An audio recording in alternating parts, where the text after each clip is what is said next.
65, 70, 60. I mean, I know they're going. I know what they're going to right now. It's a question right now. Then how do I become 1,000 years old? Maybe 200 years old. Oh, my, wow. 500. So believing in God is going to give you. I'm trying to understand the point. Up to this point, I've been able to understand what you've been trying to kind of get across. I'm not getting this one. You want to have a longer physical life before you die. Okay, a lot of people want that. What's the significance of that as far as like God being? Like you asking me like why you asking this dumb question for yourself? Then I do ask because I need it. Like there's no one like to die or to pass away today. We like to be on here. Everyone like it. Even if I'm 100 years old, it became like more beautiful. Like kind of the world became nice and sweet than before. Because I've experienced, right? And now I understand the world today. So you okay. So So I think what you're saying is that believing in God helps you understand your life and the world better, and you feel like you could have more longevity of life because you have this peace and understanding because you believe in this. Like what I'm saying, I can't answer this question because the superpower can answer this thing. That's the point. Like I don't have answer. Then only God answer this question. Which question?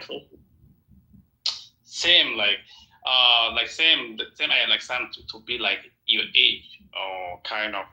I can't, for example, what do we like? I am from something, then that thing, or maybe that God took in me, or kind of like he don't want, or maybe now he don't want like to be stay longer. I'm completely lost here. You're don't lost. What I'm saying like there's no answer, right? There's no answer to this question.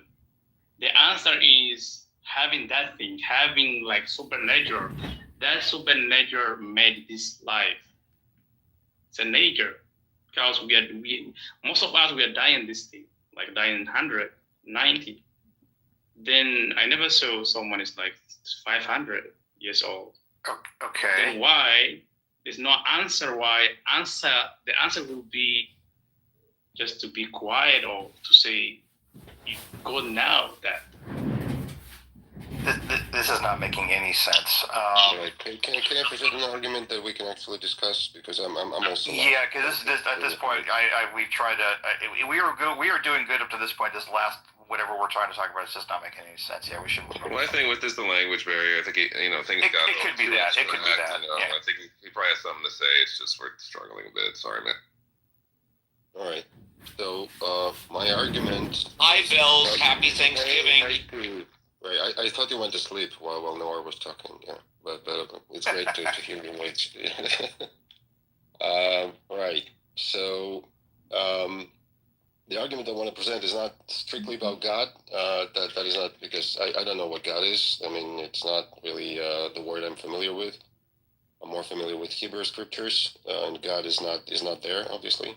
So my argument is about that. The conclusion that I'm leading to in my argument is that there is non-physical necessary reality, and maybe you could agree with it, like a priori, and you would tell me, yeah, there is non-physical necessary reality, and that's fine. Like it doesn't prove God, but that's fine. There is non-physical necessary reality. And I don't agree with that, but please continue. Okay. So I'll try to build it in a logical way. So with premises, right? So the first premise that we have is that physics requires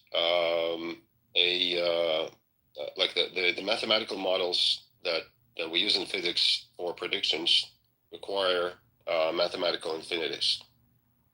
You would agree with that? That's premise one. Right? I agree that physics requires studies where the results are repeatably the same.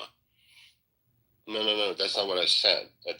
Which is why I told you what I think physics requires, but please continue. Right. Well, you just named part of any physical theory, which is repeating experiment producing the same results the theory predicts. What I'm saying is that it also requires a mathematical model that does the predictions, right? Oh, yeah. Well, yeah. If you're going to do a study 1,000,000 times and it comes out the same 1,000,000 times, it does require mathematical precision. Yes. No. That's not what I'm saying. I'm saying in any theory, in any physics theory, before you do the experiment, or maybe like you can do the experiment, but before you actually create the theory and complete it and make it an actual scientific theory, you need to have a mathematical model that predicts the results of those experiments, right? That's a necessary thing. I'm not a physicist, so you please can. Right. Well, that's the thing, right? That's where we have the equations come in, and that's why we need them to describe any sort of reality that we are then testing. So my argument, like my premise one, is that you do require mathematical model, and it just it just comes out that all those models require mathematical infinity. They're not. They cannot be. How do you define mathematical infinity? What does that mean? All right. Let's say I would go like right now. I'm tempted to go into physics. I'm not like I'm homegrown physicist. I'm not really a physicist. Like I'm not really a scientist. But like there are things like a wave function. And the field of probabilities is infinite. Oh, okay. That and again, I apologize for interrupting you, but I can describe simple physics with third grade math, first grade math. If I have an apple in one hand and an apple in the other, and I put them both together in one hand, I now have two apples. Physics tell us this, and you can do that with first grade math. You don't need all the other stuff. Please continue. Yeah, but I mean, at the present moment, we do have like theories like special relativity and quantum mechanics, which require all the stuff that you're talking about that is clearly out of my wheelhouse. Yeah. Go. But what I'm saying is that this is just a fact, right? That we do require mathematical infinity. It just appears there, and we cannot work without it. We cannot work around it. We have to use it. We have to use Hilbert space, like space with infinite dimensions. We have to use those things in order to predict like the experiments that work with the basic stuff, like the particles, the waves, right? Photons. For now, I'm assuming everything you're saying is absolutely correct. Sure. Okay.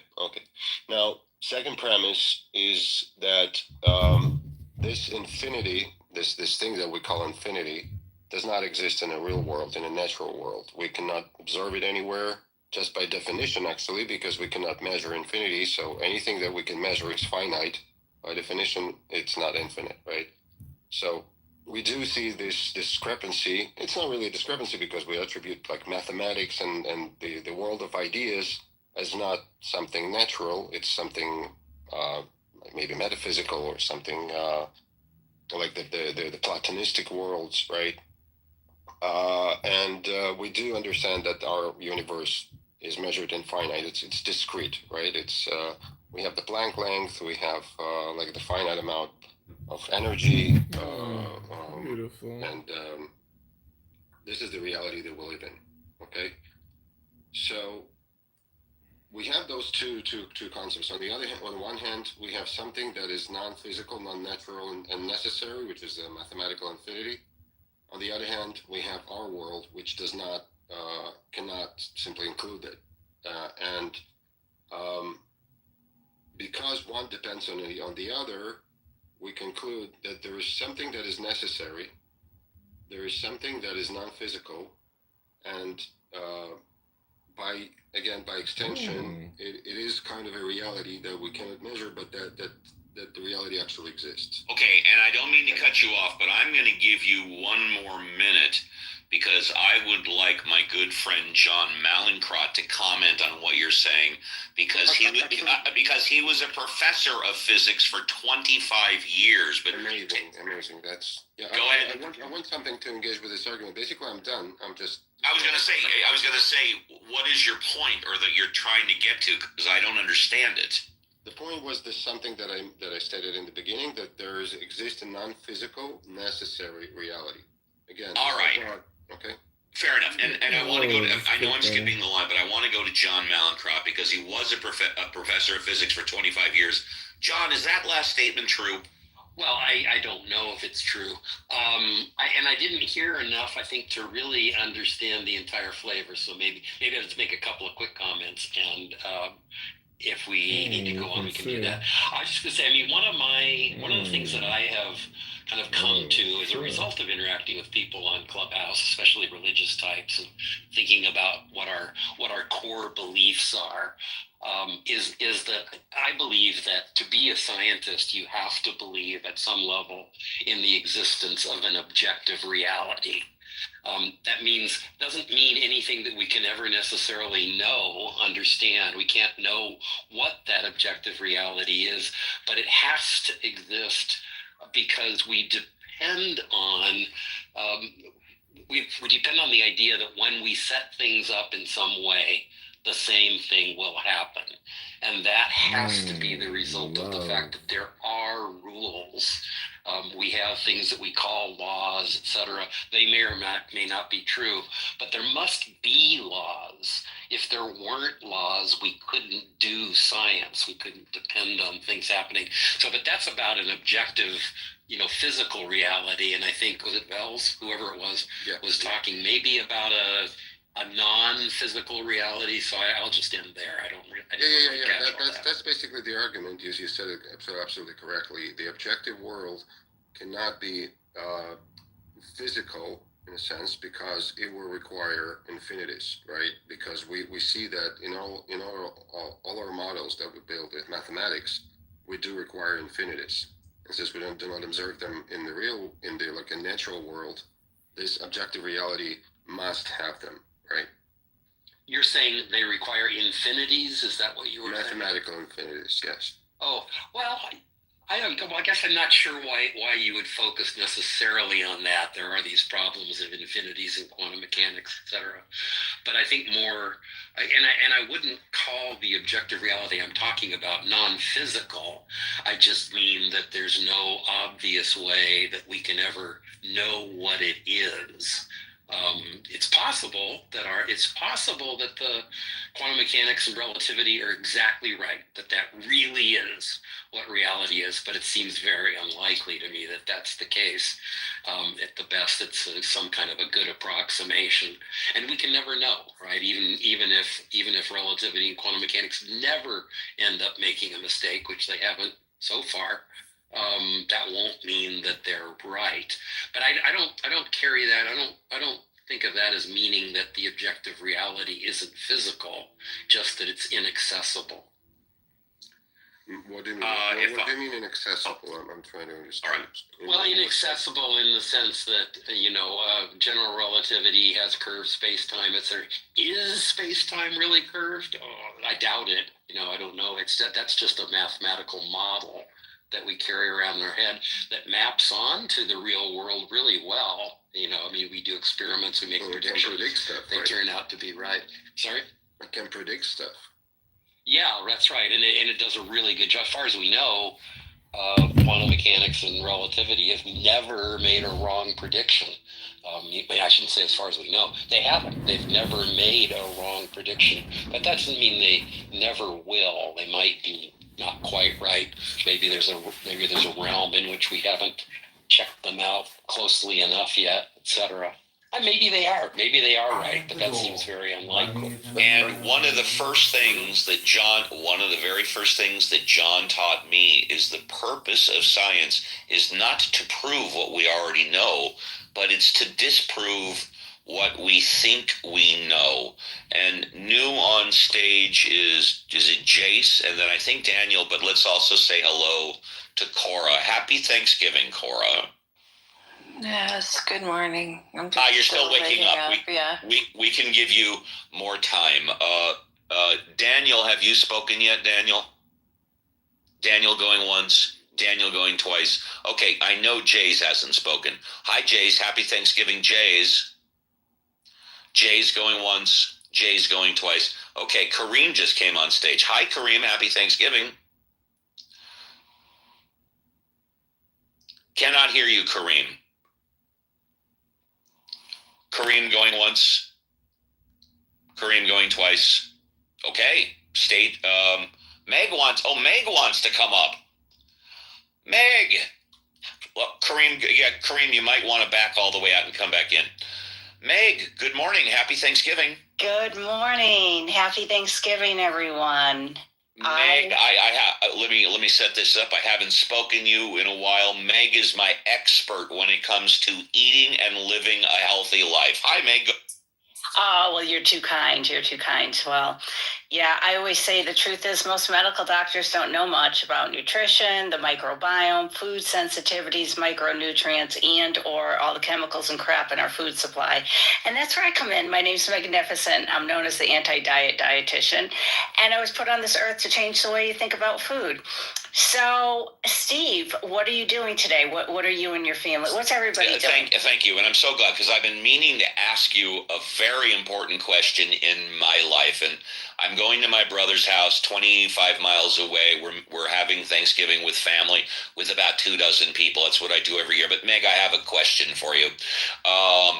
As you know, I cook a lot at home and I like to make soup. Now, Meg, when I start my soup with water and fresh vegetables, celery, carrots, onions, and then I mix in a little meat or whatever, or even if I do a vegetable soup, and then I bring it to a boil and I let it simmer for hours, and then it gets nice and thick and it's ready to go. I add salt, pepper, taste, so it tastes good. Here's my question. Does that soup, after I've cooked it for that amount of time, have the same nutrients and is as healthy as if I were to eat the vegetables raw? Well, no, it wouldn't. But having said that, it still is a healthy choice, right? So we can't dismiss the fact that people are, if you haven't been to the mall or Walmart lately, take a look around. Most people aren't on the thin side, if you haven't noticed yet. So, I think we have to pick our battles, and I think that's a great broth, so-called, to start your soup, and then you can add healthy things into it or not. But no, it's not gonna have the same. But I will say too, if you I'm not affiliated with any hydroponics or anything like that, but if you could do a hydroponics at home for some herbs, even if it was a small one, you're going to get the peak nutrient when you pick it right off the vine there. Yeah, certainly me making my soup and making it for hours is better than opening a can, which has all that chemical crap in it, right? Right, and the metals and the other thing that could be in your in this process. Well, never mind all the stuff they put in it in the meantime, but, it's better for you, absolutely. And so I guess we just, how healthy are we going to be? Are we going to be so healthy we're only eating raw things? And then there's also something called orthorexia, and I don't mean to get too sciencey, but, orthorexia is a type of eating disorder where people get obsessed with eating healthy, and that is not healthy either. Fantastic. Well, like I said, my brother, my sister-in-law normally cook a turkey. Sometimes they cook a ham. And then, of course, everybody brings a side dish or whatever. Is that your brother that came on and told us about your girlfriend that wasn't that attractive? I think that was my brother Mark, and no, this is my brother. Well, tell him I said hi, and I said that was one of the funniest stories I've heard on Club. Yes, I will. No, this is my brother who is semi-retired. He is a psychologist.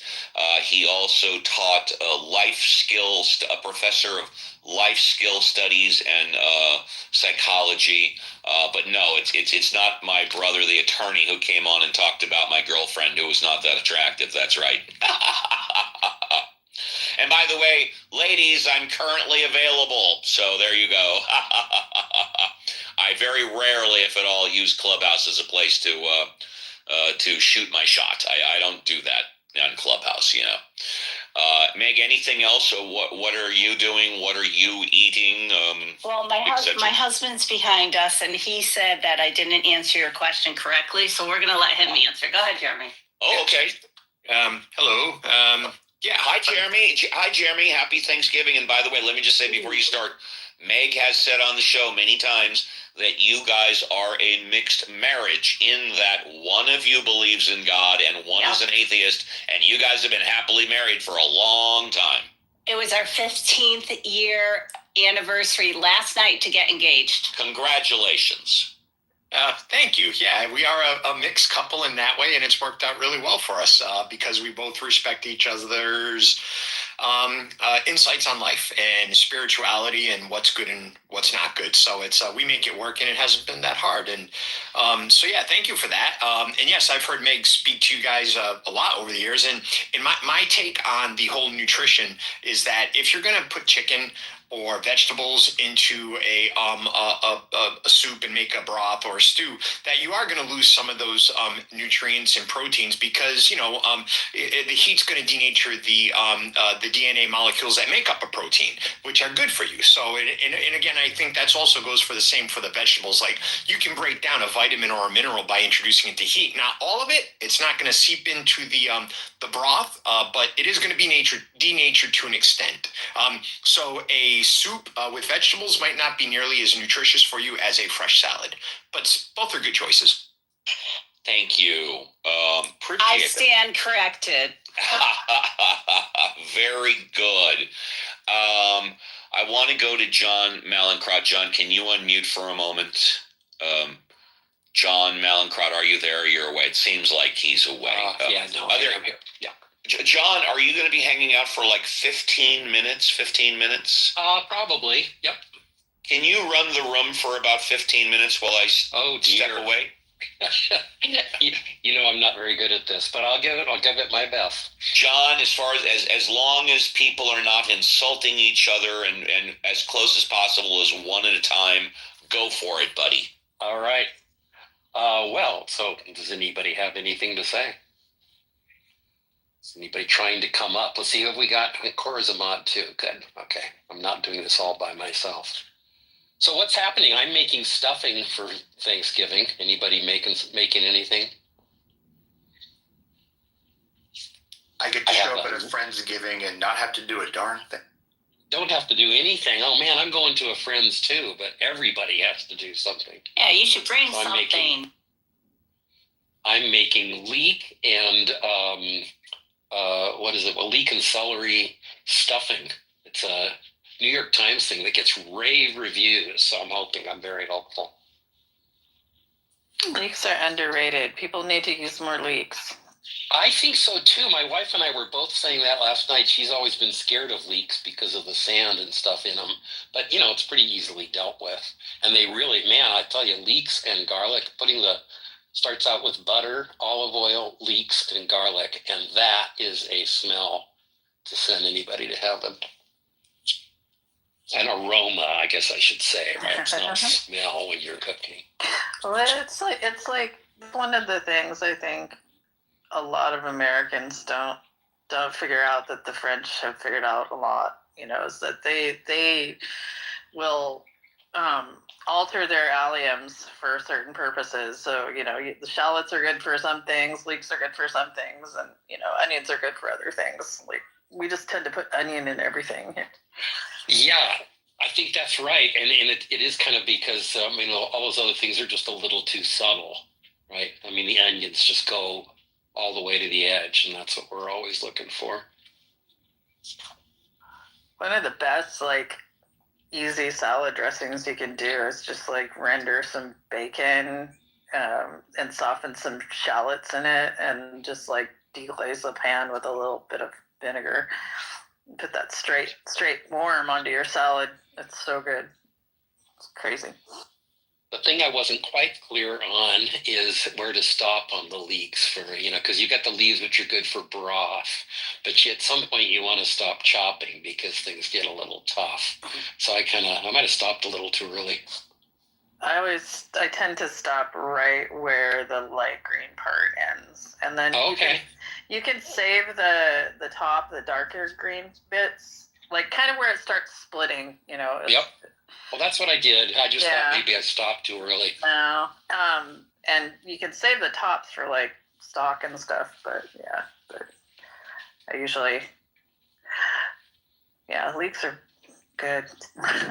Now I'm like thinking, I want leeks now, because like one of the cool things you can do is like just like make a leek gratin, where you just like kind of like put them in like 1.5 to 2-inch pieces and like stand them up like little soldiers in a gratin casserole, and then just throw some cheese and cream on there and roast them. It's just like, oh my god, it's so good. So is that so you don't chop them into like half moons or something to do that? No, you just big chunks of leek. Like, and as long as you don't go up too far, you don't get much sand in there or something, because that's the big thing. oh right? yeah, the sand is I don't know. I've never really had an issue with that, but I just yeah. You just got to rinse the hell out of them when they're like that. So. Well, I was looking for a new turkey stuffing dressing, I guess you call it, when it doesn't go in the bird, recipe this year, because I realized that the dressings that I've been making the last few years didn't have any celery in them, and I've gotten really fond of celery over the last year. That's so the best part of the dressing. It is. I mean, I can't believe I've never done it. Yeah, that's my favorite part. I like making oyster dressing too, though. Oh, but that's just because I'm a coast girl. So, well, one day I want to make One day I want to put chestnuts in there, but I don't even know if I'd recognize a chestnut if I saw one. Oh yeah, just go to I have like Ukrainian markets all around me. You can just get jars of chestnuts. Well, I think I did see them. I was in Italy earlier this month, and they do seem to have chestnuts over there, but I still don't really. I mean, so I saw them, but they still didn't make an impression. Anyway, any other cooking stories? Anybody has this? I think we're emptying the audience here. Nobody wants to cook, I think.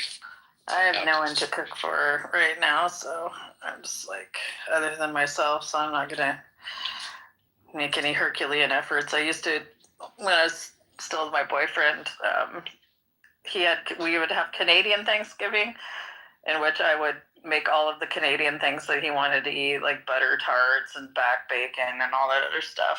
And that's in like October. And then we would have usually a roast chicken on American Thanksgiving, and then prime rib for Christmas time. So no Canadian bacon pizzas.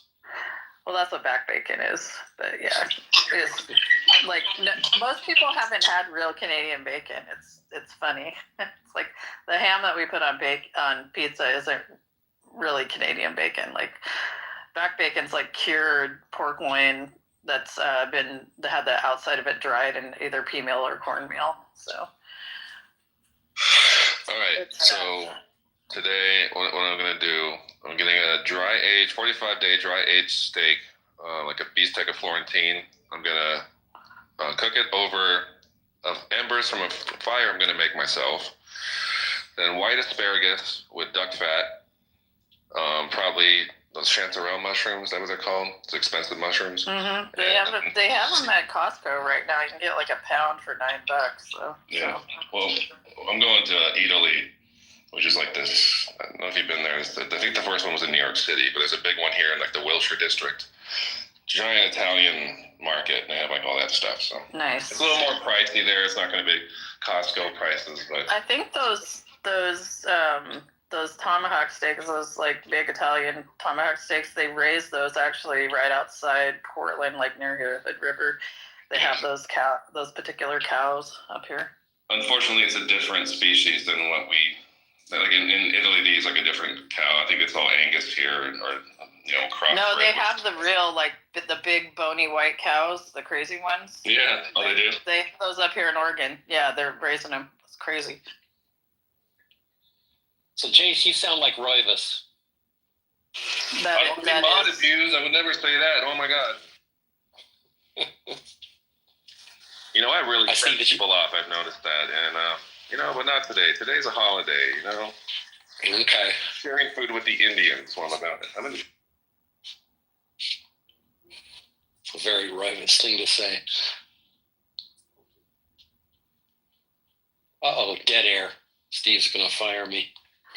Well, welcome to the stage, Daniel, Jace, John, Cora.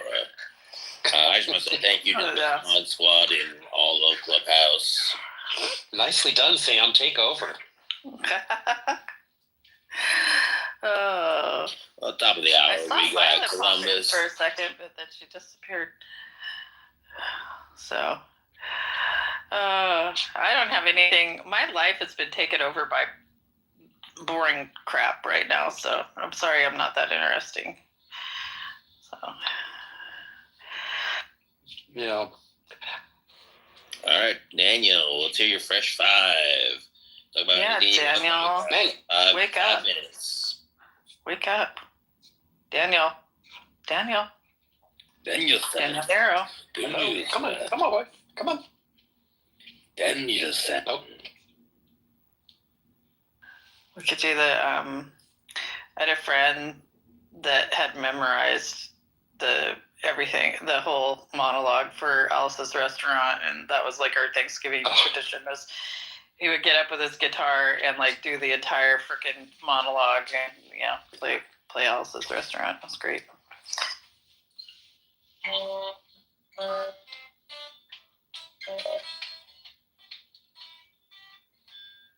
I used to do it.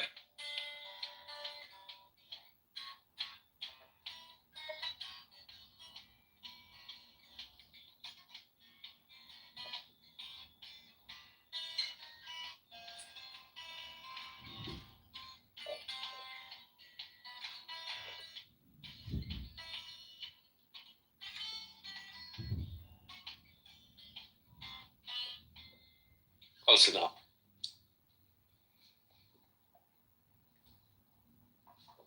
I think every Thanksgiving moment in it where someone stands up and says, I want to kill. Over there on the Group W bench. Oh my goodness. I don't want to pickle, just want to ride my motorcycle.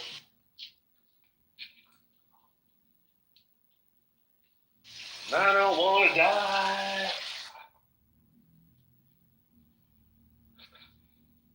So we have a young friend staying with us who was just professing her love of the Stray Kids.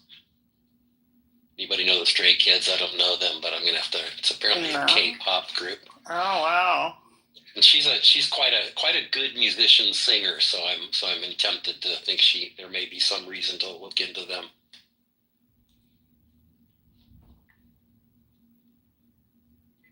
Corey, you ought to come down. We're going down the street to our. I don't know if you know. So I have a sort of daughter, Claire, who's moved into our house down the street. The one that Benjamin glommed on. Right. That's right. And she and her husband throw amazing parties. So we're going down. I think they got 20 people coming over for Thanksgiving. That's why everybody has to add in. They've been. I think they've just gotten their kitchen remodeled as of hopefully finished yesterday, because it's a relatively tiny little place, and they just they do amazing foodie kinds of things. Yeah, I have to make the rounds this summer. Get to the stage. Hey, Andrew, guess what you got for us today? You got a fresh five. Yeah, Andricus, take it away. I'm going to have to make the rounds to all the pool parties this summer with my new boobs. Sorry, guys, jump in the shower. I'll be back. Will they be bigger? Oh, God, no. Please, no. No, I'm actually quite excited to lose about a third of the volume. Yeah. Yeah, I hope that goes. When is that all happening, Cora? Sometime in December. I don't know. I'm not on the schedule yet, but it has to happen before the end of the year. I just got.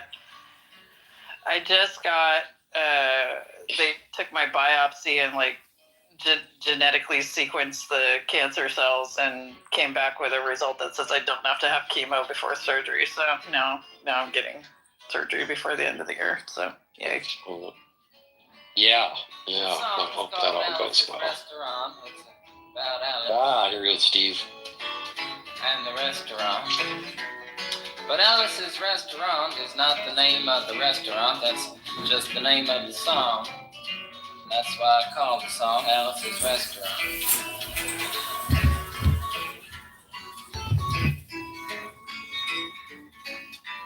You can get Fucking faggots always trying to fuck with my copyright.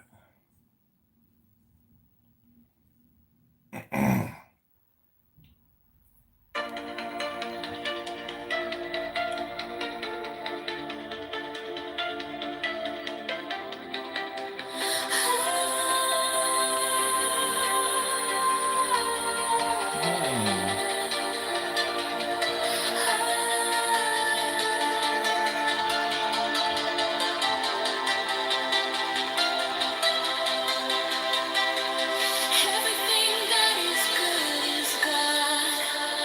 Whatever goodness we experience in this life is truly a taste of God. For it is God. For it is God. Pass not to be on 2K for the day either. You need to leave that game alone. Why your ass broke now? Hold on, somebody calling. What the hell? Somebody calling. Experience in this life is truly a taste of God. For it is God. For it is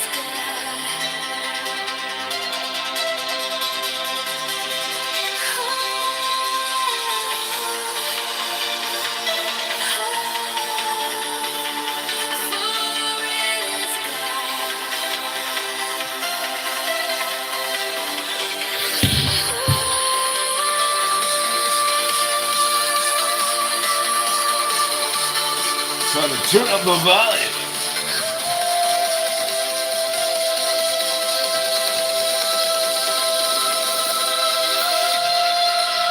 everything that is good is God.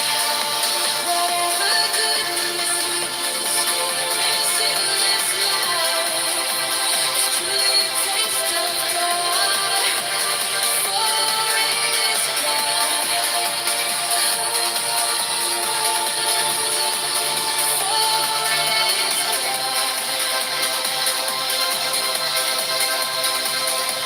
Everything that is good is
Everything that is good is God.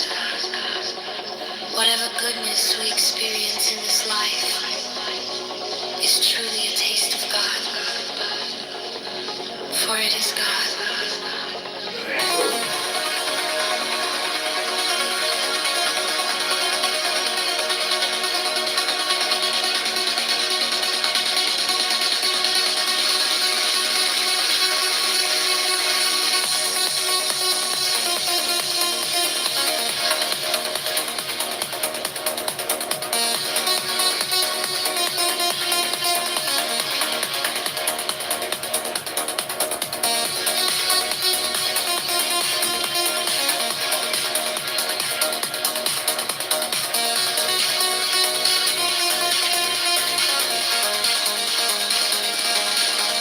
Everything that is good is God. Whatever goodness we experience in this life is truly a taste of God, for it is God. Everything that is good is God. Whatever goodness we experience in this life is truly a taste of God, for it is God.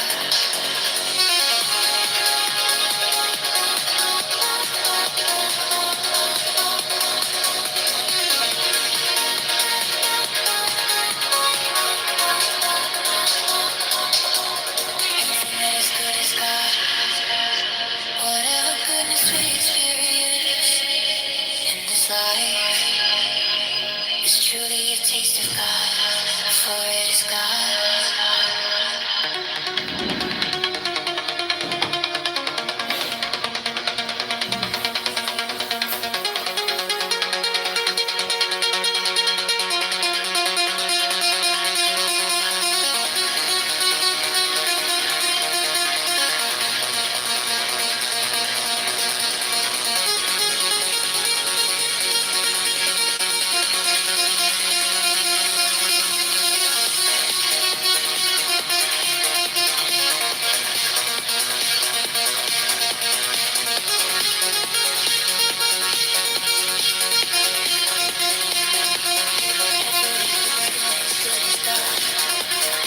Whatever goodness we experience in this life is truly a taste of God, for it is God. Everything that is good is God.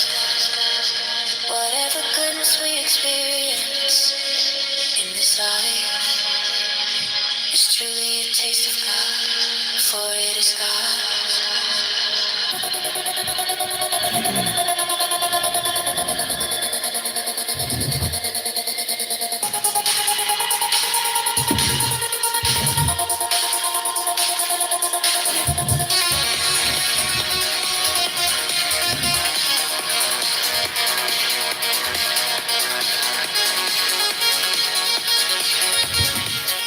No, just leave them.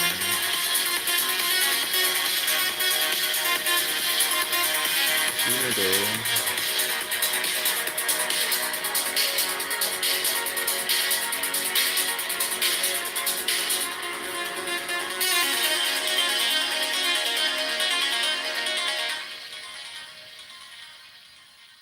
He died not for men, but for each man. If each man had been the only man made, he would have done no less. He died not for men, but for each man. If each man had been the only man made, he would have done no less.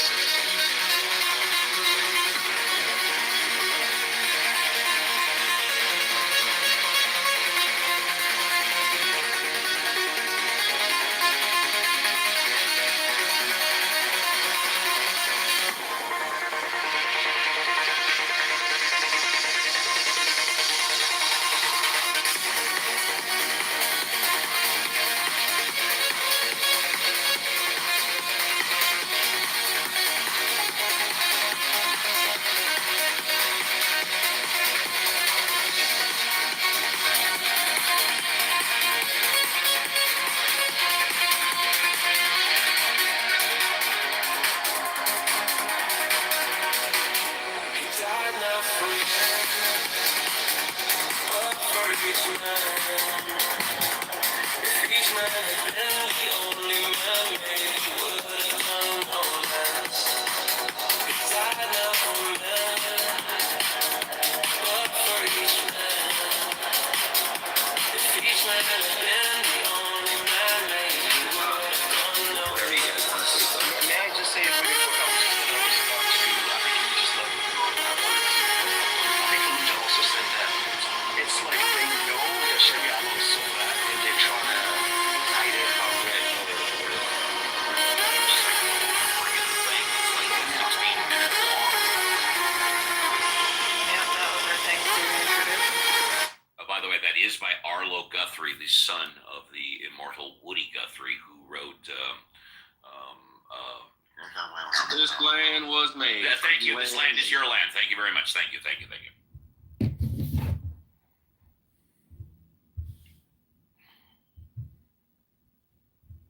He wrote the whole Columbia River songbook too, and was living out of an apartment about a half a mile from my house down by the Italian river. neighborhood.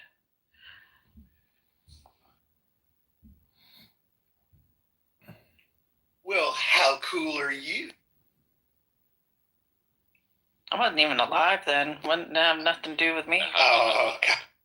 Forget it. I'm just eating a can of Hormel chili today. That's what I'm doing. Fuck all this. Nice. That's funny. With or without You're not. beans. You said you're making some badass steak and something else. Yeah, I'm doing a bistecca Florentina. Yeah. It's probably gonna cost like $150 just for the stupid steak. I swear to God, it gets more and more every. And then I have to not mess it up. That's the fun part. That's like Wagyu price. Well, yeah, it's because it's aged for 45 days. I think that's also the reason. And it should weigh like a kilogram. I forget. It's like 2 inches thick. It's pretty, it's pretty great. What do you bake that? I mean, how do you? You do it the Italian way. You do it right over some coals. Just coals. Some kind of grating, and I use embers from a fire I make myself. I don't trust like stored mesquite or briquettes. The embers are the way to go. It's more even, not as intense, and No. minutes The on Italian way, no. The Italian way is trying to go into the kitchen where it's being done and being chased down and yelled at by a bunch of Italian, aunts and mamas and. Yeah, right.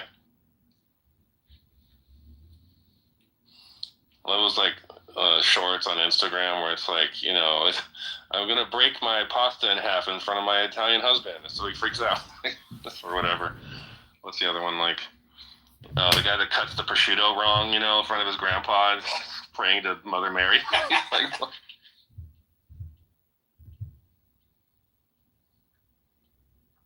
and don't mix onions and garlic.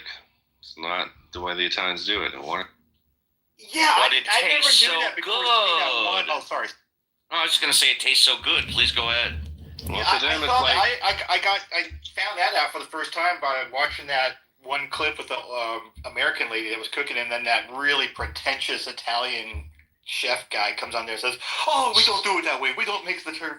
I had no idea that.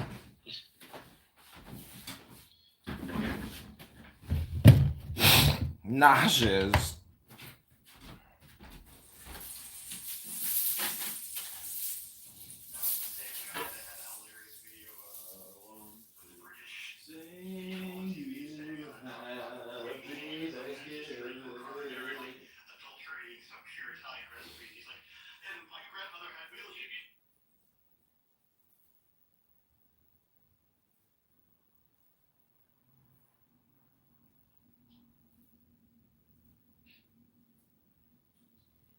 So, yeah, you don't add anything.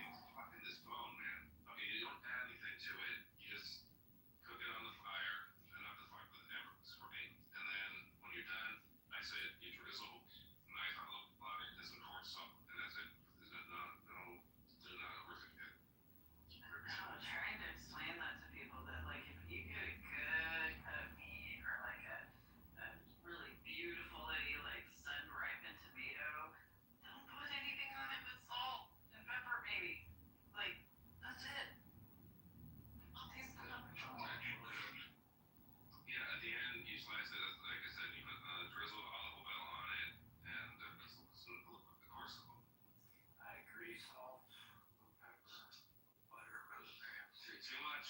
Jason, not for this one. No. Yes, fucked it up. Yeah, it's not this one. If you're doing like a normal like a filet mignon or something, sure. Yeah, or beer strip, put a bunch of thyme in there, onto olive oil first, and then I'll add enough, and then or sage is even better. Fuck that rosemary. Sage, like butter fried sage is amazing. But yeah, it's a different. Yeah, stay away from thyme because too many people are allergic to it. Parsley, sage, rosemary, and thyme.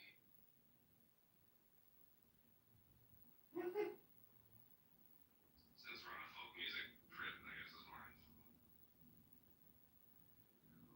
Well, let's change it up a little. We'll go from folk music to a teenage gold. And JCC will tell me if I'm mispronouncing this. Carolina Prosecco. Oh no. Oh, go ahead. Play your guitar. That's better. Sorry. I didn't even realize I was unmuted. I was gonna. I was trying to remember how that goes, so I'll work on it. Maybe later. What tune is that? Oh, let's see if you.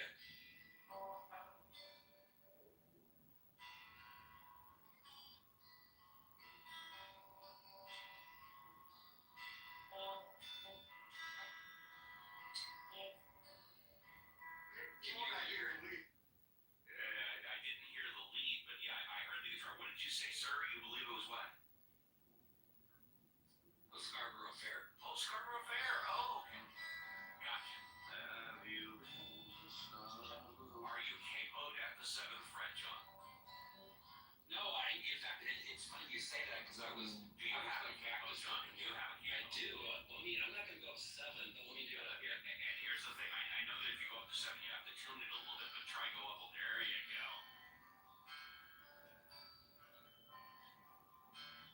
What was it?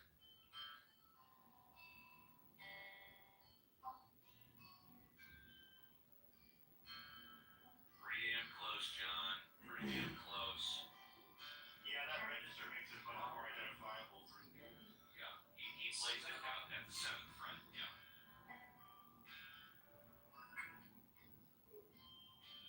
You have any clowns going to the Scarborough Fair there? Not bad, John. Yeah, not bad. I haven't played that for a while. I wasn't sure I even remember the pattern. Yeah. It's fun, simple little riff. Yeah, I'm it's gonna beautiful. bust you just a little bit, John. My microphone was on down. It would sound familiar, but I couldn't. I was trying to remember to beat that ending. It's on the A string, and it's a walk down from C. Not bad for a piano player. Not bad at all. Yeah. Ryan publicly stated it was a private conversation. All the time. It's a private conversation. This was a public statement, right? By foreign ministers. It doesn't matter. People make public statements all the time, Luca. And what universe are you in that you think a public statement by an official is a promise that is a treaty? Listen, Marco Rubio makes all the time. I'd like to see his unfollow that from the top board. Can I get Why would he acknowledge it? Does it sound stupid when you hear it when other people say the same shit you say?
with my husband back then, and he was bringing up the same argument that, you know, it's an official claiming something.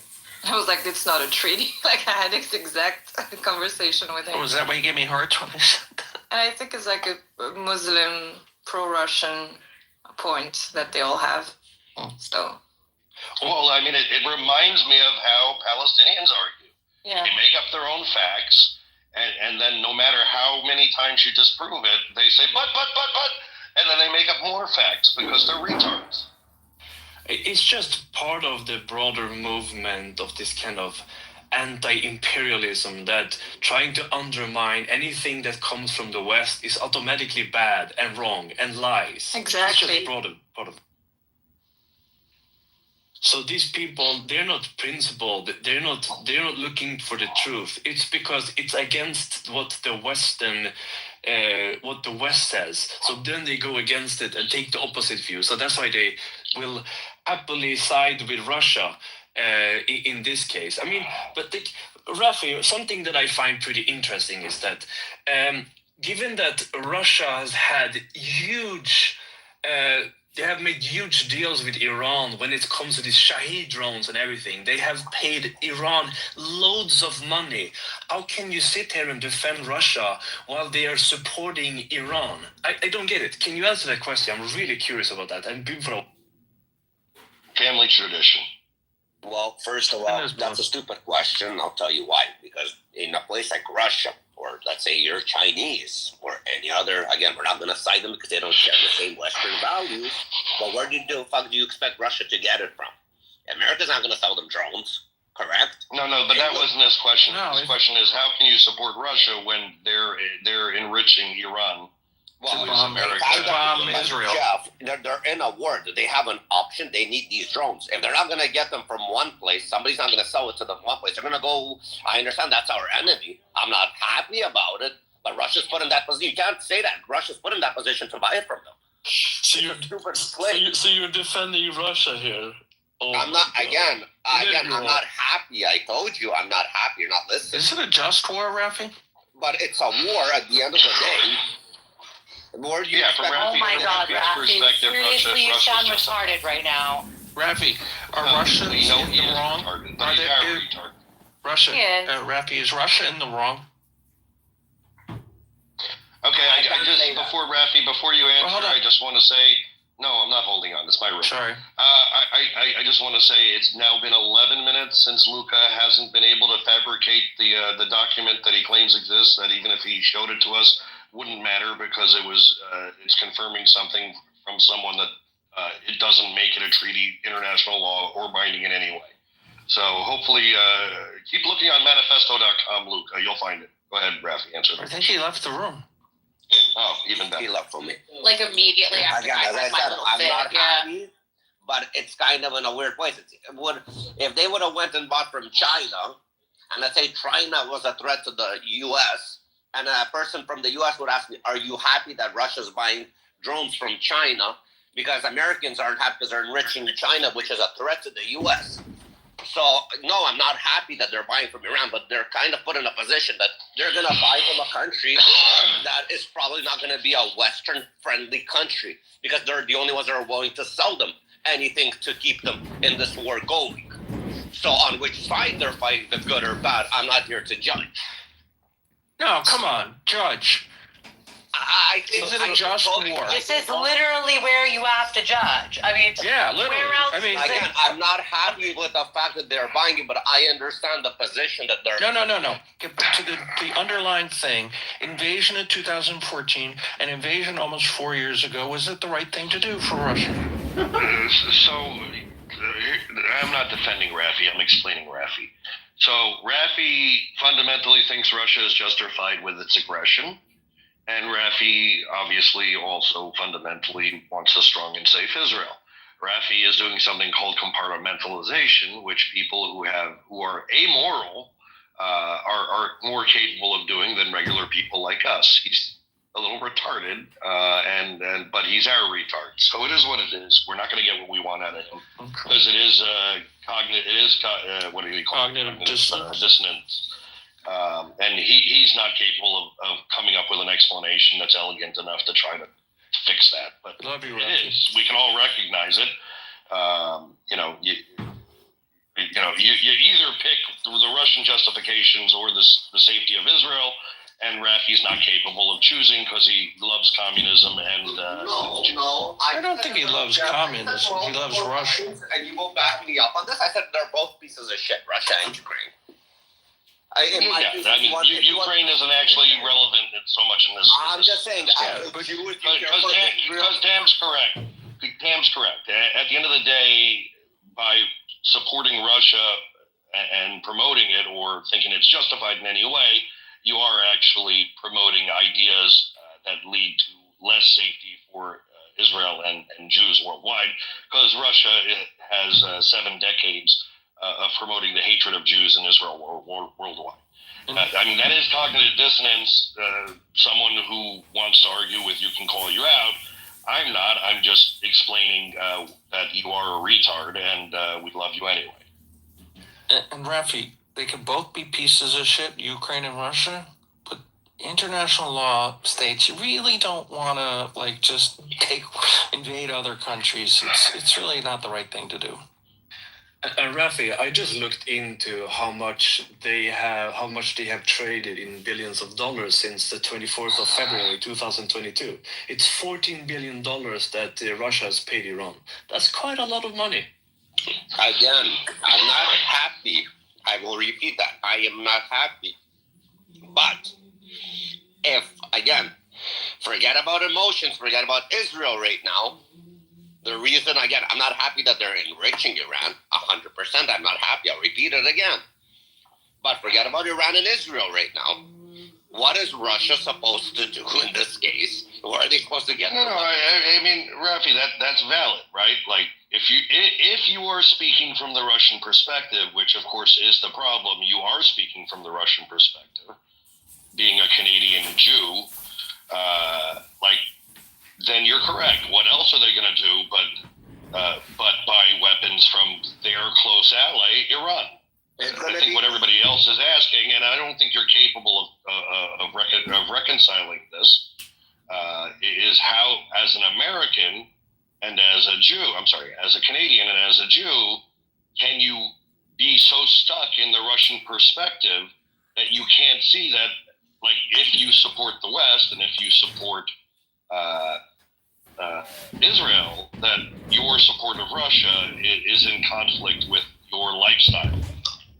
Or just liberal democracy. Okay, but we can really go down to the bare bones of it. So, but is China considered to be a threat to the U.S.? Let's ask you this. Yeah, of course. Okay. Of course, but you're just moving the goalposts. I'm not moving the goalposts. So let's say they didn't buy from Iran; they bought from China. We don't have to say. Let's say, Rafi, they are buying from China and they're selling to China. I understand. They're also the more interesting question is actually they're selling to India, and that's a very interesting question also, but not relevant to you. Moving into China doesn't change the fundamental problem, which is you support a regime which is anti-Western and anti-Semitic. That's what it boils down to.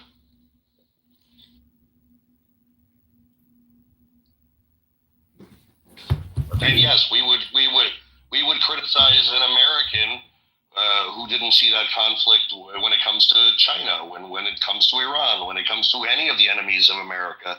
Of course, from a Russian perspective, it makes sense. They're a pariah.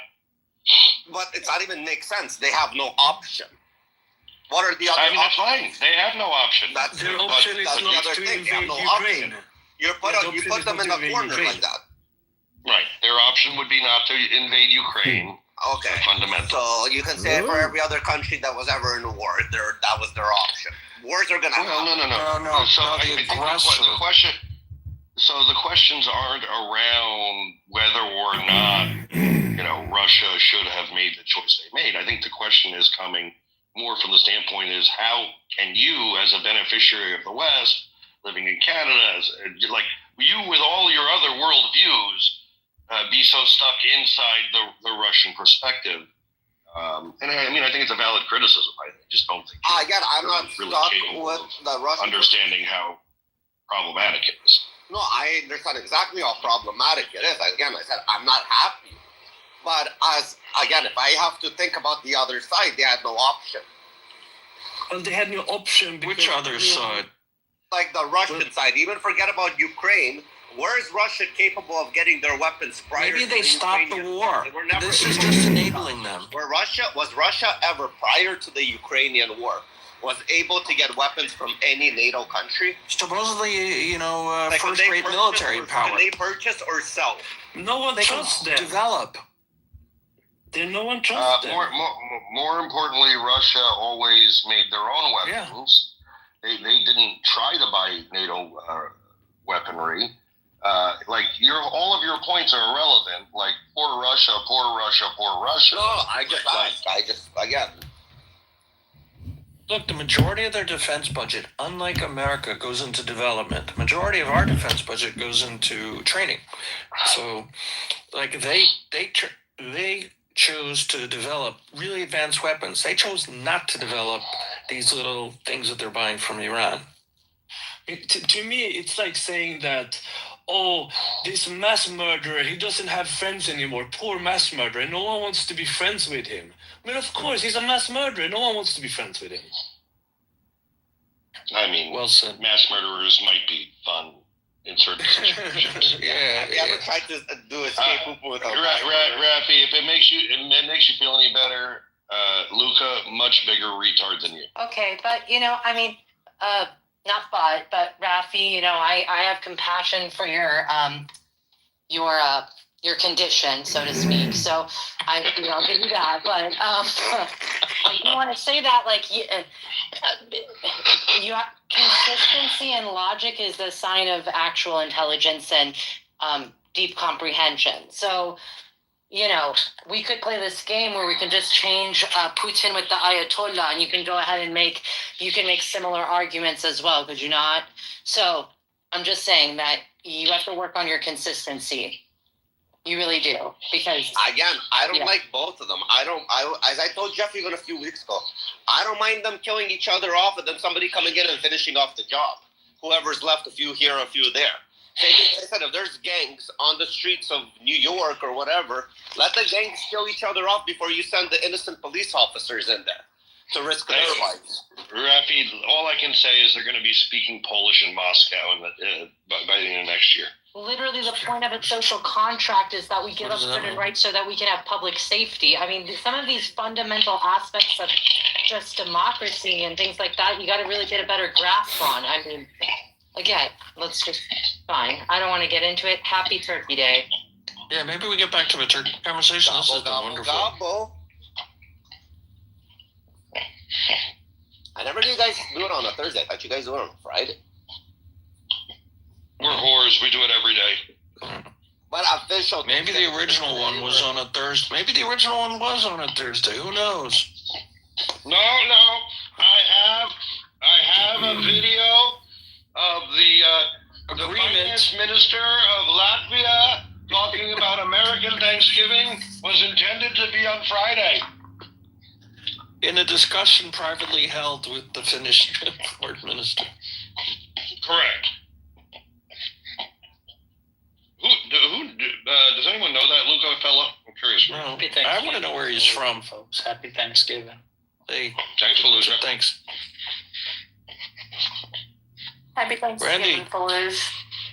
I wish I did Thanksgiving, man. I really want to bite into a pumpkin pie. I really do.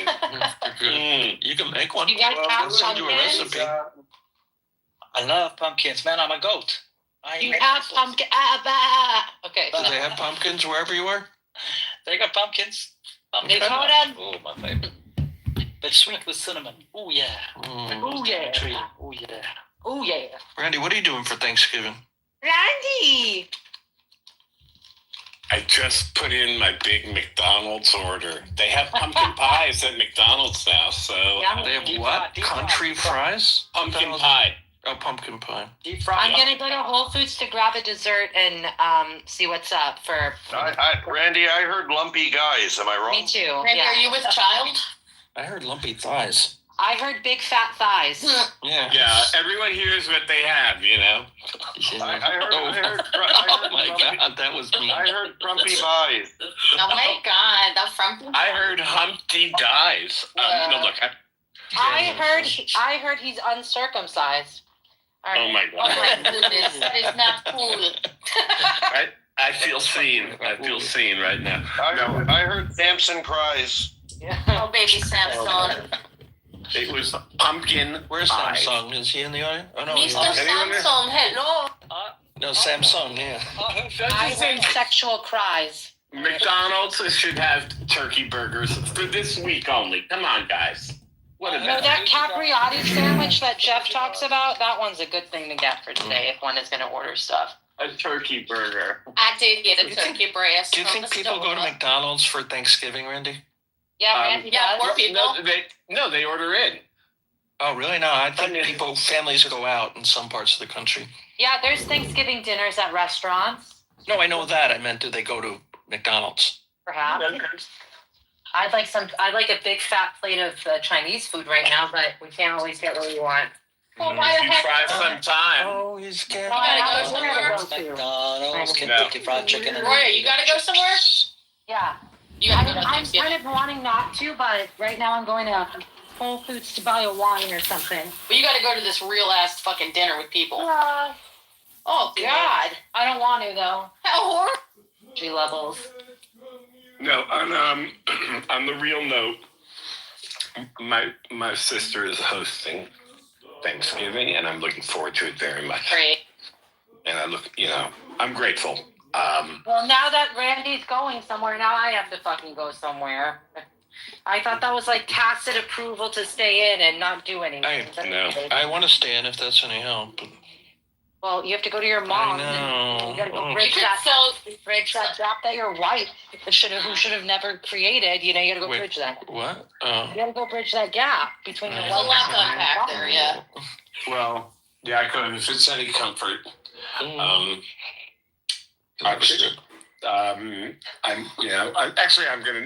not gonna go there. I'll just say No bridge and tunnel in your future? where. What does that mean?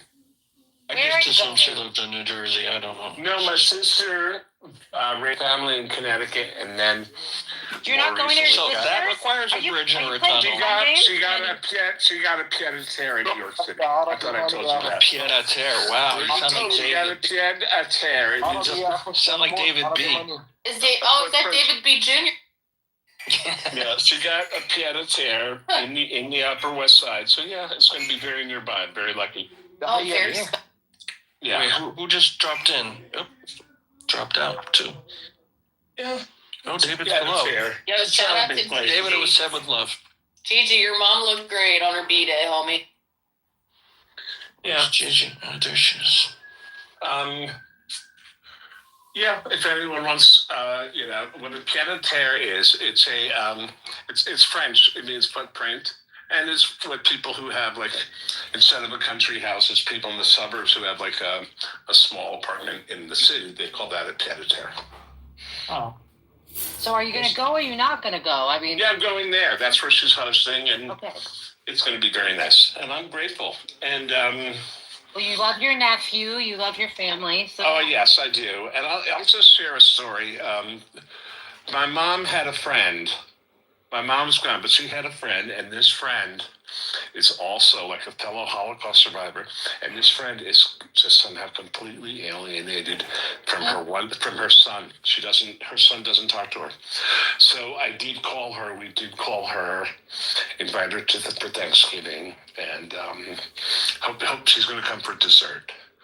And I'm glad I did that. It made me think of my mom. And I invited her for dinner. She said she's doing something with a friend, and the friend wouldn't feel comfortable. So I said, we'll come for dessert.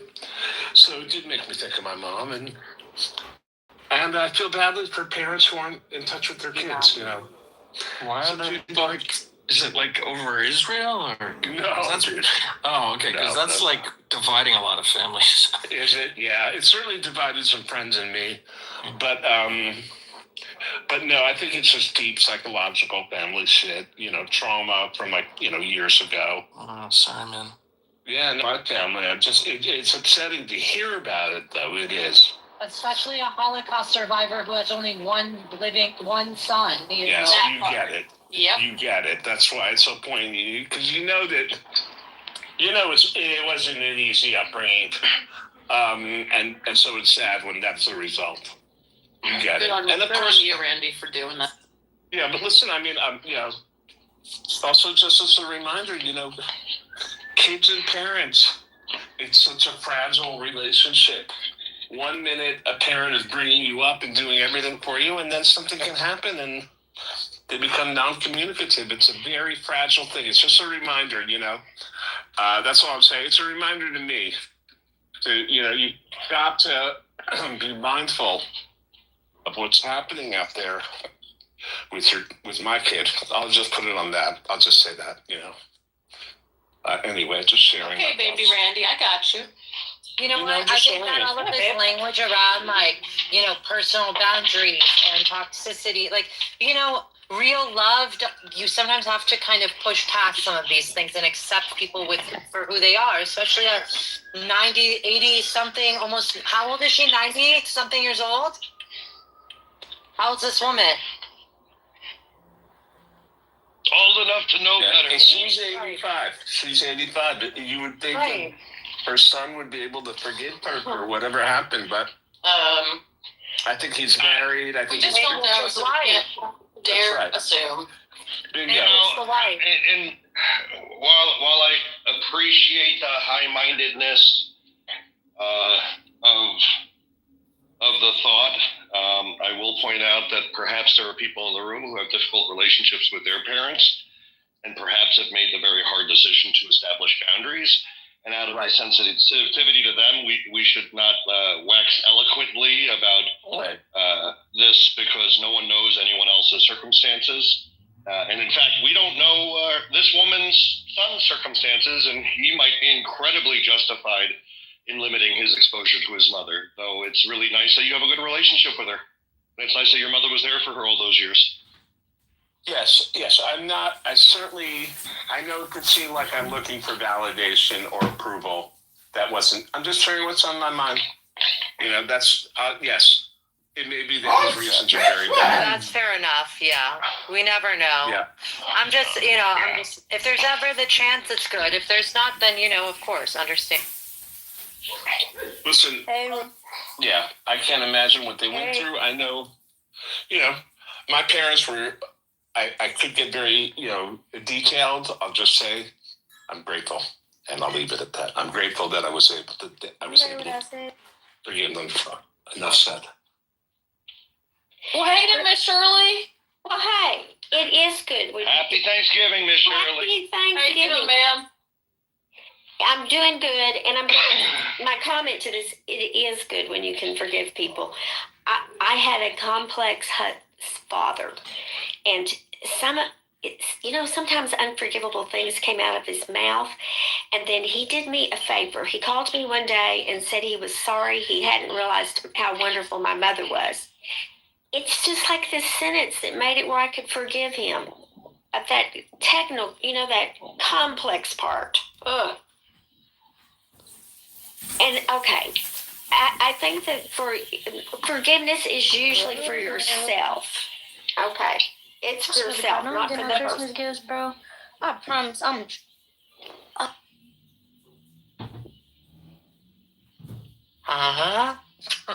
Wait. You guys, you guys, I haven't been back to Whole Foods since my accident. She had an accident. It is crazy right now. Everybody and their mom is here right now. Yeah. Bima! They are for another 90 Bima. minutes. Oh my god. Bima, you gotta People on Clubhouse because you gotta join my music club, Bima. I'm very excited about this AI Suno and mixing poetry with it as a form of communication and education and neurolinguistic programming. I like to read books and read poetry. I know you've got a great ASMR voice, super sexy, super alluring, can bring in all the fishes, all the flies. And so I think, Bima, if you work with me on my EDM trance, aka jazz duets, we don't have to sing because we're not talented enough, but we can create incredible, hypnotic, powerful, and financially viable product to mesmerize, tantalize, and delight the world. So I just want to play you a sample from some music that I've created. I've done about 600 songs. This is Persian women chanting to Santur instruments. This is the description. This is what comes out. There is no God but man. One man has the right to live by his own law, to live in the way that he wills to do, to work as he will, to play as he will, to rest as he will, to die when and how he will. Man has the right to eat what he will, to drink what he will, to dwell where he will, to move as he will on the face of the earth. Free man has the right to think what he will, to speak what he will, to write what he will, to draw, paint, carve, etch, and mold, build as he will, to dress as he will. For man has a right to love as he will. Take your fill and will of love as you will, when, where, and with whom he will. All life 51. Five man has the right to kill those who would thwart these rights. The slave shall serve. Love is the law. Love under will. All life 57. You are here on the liberty of Alistair. Grounding technical limits of the name of liber. Oh, subfigura lufi. Trace liber, subfigura lufi. Cyber. Alistair Crowley, Concordance, Alistair Crowley, Libus, Liberals, Sophia, Living, Alistair Crowley, Libus, Liberals, Sophia, Living, Liberals, Sophia, Living, Liberals, Sophia. So this is called The Rights of Man. Many people think they know the laws or the rights of man, but they don't. They've never read it. But this is Aleister Crowley's Rights of Man put into song form on Suno, produced by Candidate John. The law, the strong, this is our law and the joy of the world. What thou wilt shall be.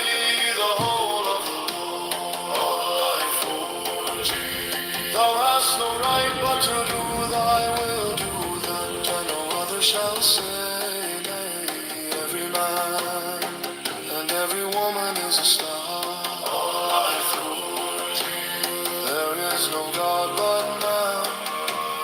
One man has the right to live by his own law, to live in the way that he wills to do, to work as he will, to play as he will, to rest as he will, to die when and how he will. Man has the right to eat what he will, to drink what he will, to dwell where he will, to move as he will on the face of the earth. Three man has the right to think what he will, to speak what he will, to write what he will, to draw, paint, carve, etch, and mold, build as he will, to dress as he will.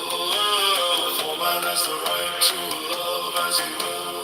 Take your fill and will of love as you will, when, where, and with whom he will. All life 51. Five man has the right to kill those who would thwart these rights.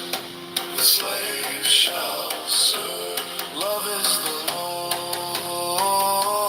Love under will. All life 57. Oh, you are here.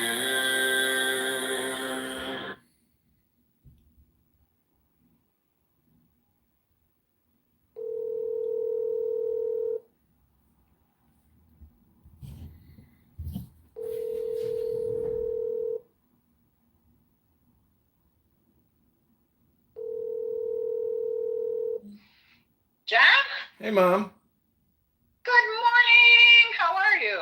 I'm good. How are you doing? I'm not feeling as well as I should be. I'm still dealing with. I don't know if Samantha told you. Probably didn't she? I had to go into the hospital because I thought I was having a heart attack. No. Yeah, I was in the club and going through my regular Monday, Wednesday, Friday class, and my heart started burning, and I was short breath, and I totally lost energy. Mm-hmm. I said, "Holy shit, what is this?" So I left. I said, "What do I do? What do I do?" I was very scared, and finally went to urgent care. They EKG'd me. They took you right away. She says, "Do you want to call in? I want to call you an ambulance." Whoa. I said, "Don't do that." She says, "I really feel that is my call, but you have to tell me." So I said, "Don't do it." So I left there and I went to this girl's house that lives in this neighborhood who I retired with. And we sat there for about an hour and 20. She gave me gas pills. She gave me hydrating fluid. And then she says, we retired. We each have a medical care. She says, "I'm going to put my sheets back on my bed. You go home, pack a bag, and we're going to emergency." So we did. Took 5 hours, a lot of blood, EKG, 5 hours. I went home, and I'm still not feeling right. I feel lightheaded. My chest is burning. So I don't know what the fuck it is. I'm still nervous. Something's going wrong. Well, you gotta lay off those green chili peppers. I don't think that's it. But I have a lot of indigestion. A lot of that, doctor said, lay off the fruits and the vegetables. Take some acidophilus, yogurt for gut health. I don't know. I went out on a walk today and I'm just not feeling the genie power. I feel lightheaded. Mm-hmm. I wonder if I need my thyroid checked, but that wouldn't be my chest burning. Well, I don't know. you're so physical, you're not looking at it from a psychological perspective. Can you hear me? Well, I am thinking through. I'm trying to think through what could be bringing this upon me. Do I have a gut virus? You have a brain virus. Do you think I have a brain virus? Yeah. Like what? It's called compulsive thinking. Overthinking? Yeah. Too much thinking? Yeah. Not resting? It's called compulsive thinking. You need to smoke a joint, open up a Miller High Life, and cook yourself a New York strip with some butter and some thyme, and and enjoy yourself. You're going to the gym, which is great, but you're not 26 years old. Uh-huh. You're not 26. You're not 14 years old. You're now approaching the pinnacle. So lay off. You need to basically go with the flow. You're not in the flow. Yeah, that's probably that's true. That's true for sure. But I do know this is my brain is beginning to feel the house, yeah, the maintenance of a house. I'm pushing through with it. I'm not feeling like cleaning up all the piles. I'm not completing putting things away. I'm walking away from it. I say, when it gets real cold out, I'll clean up all the paint cans and the clocks in the kitchen. Yeah, I'm in, I don't know, is it depression?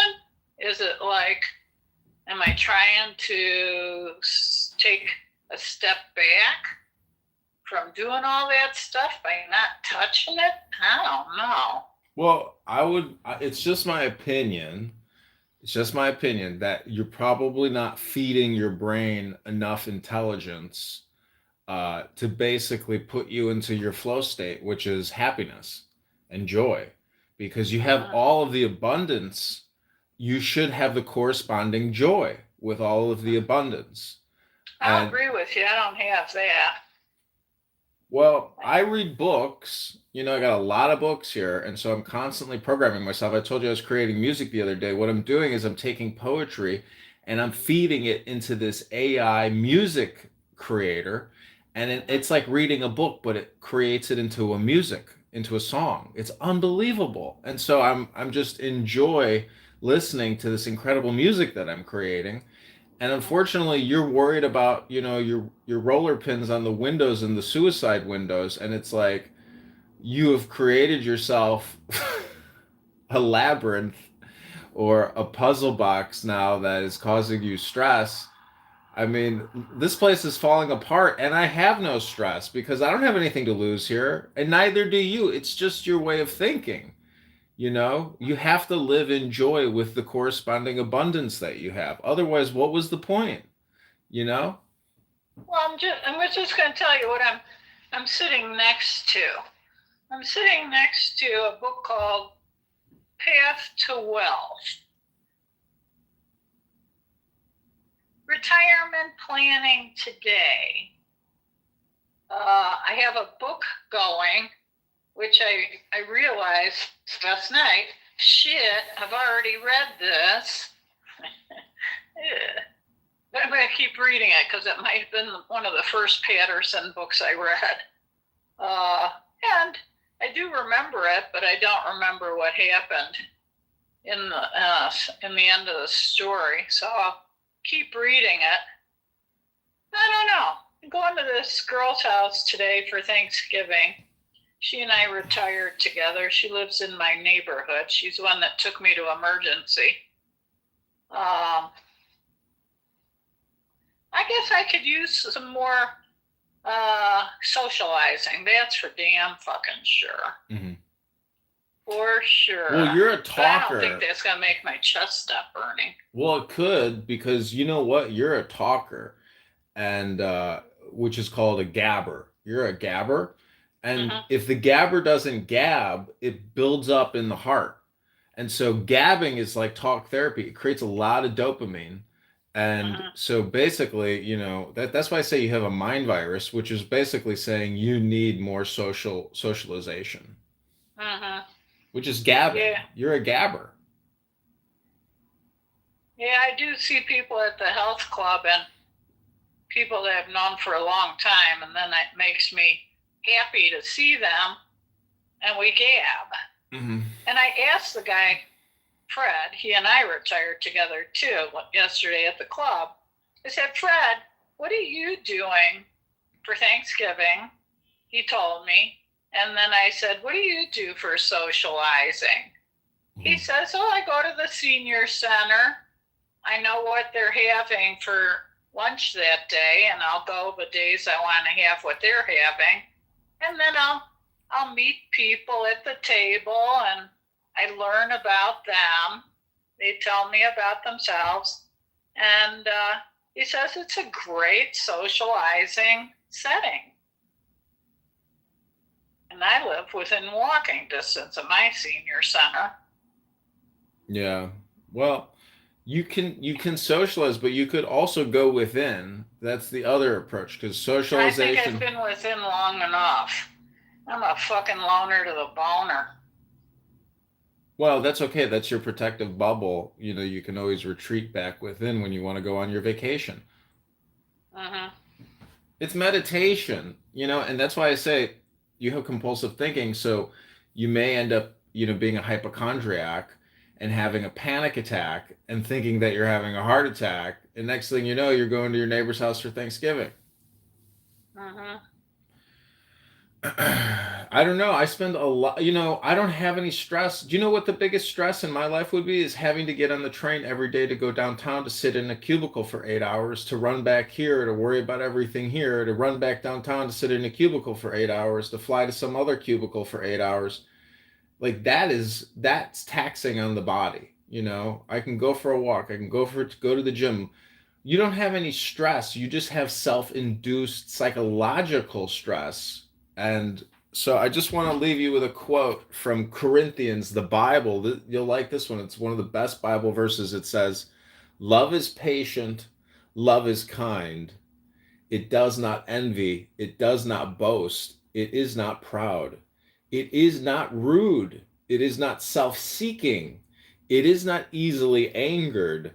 It keeps no records of wrongs.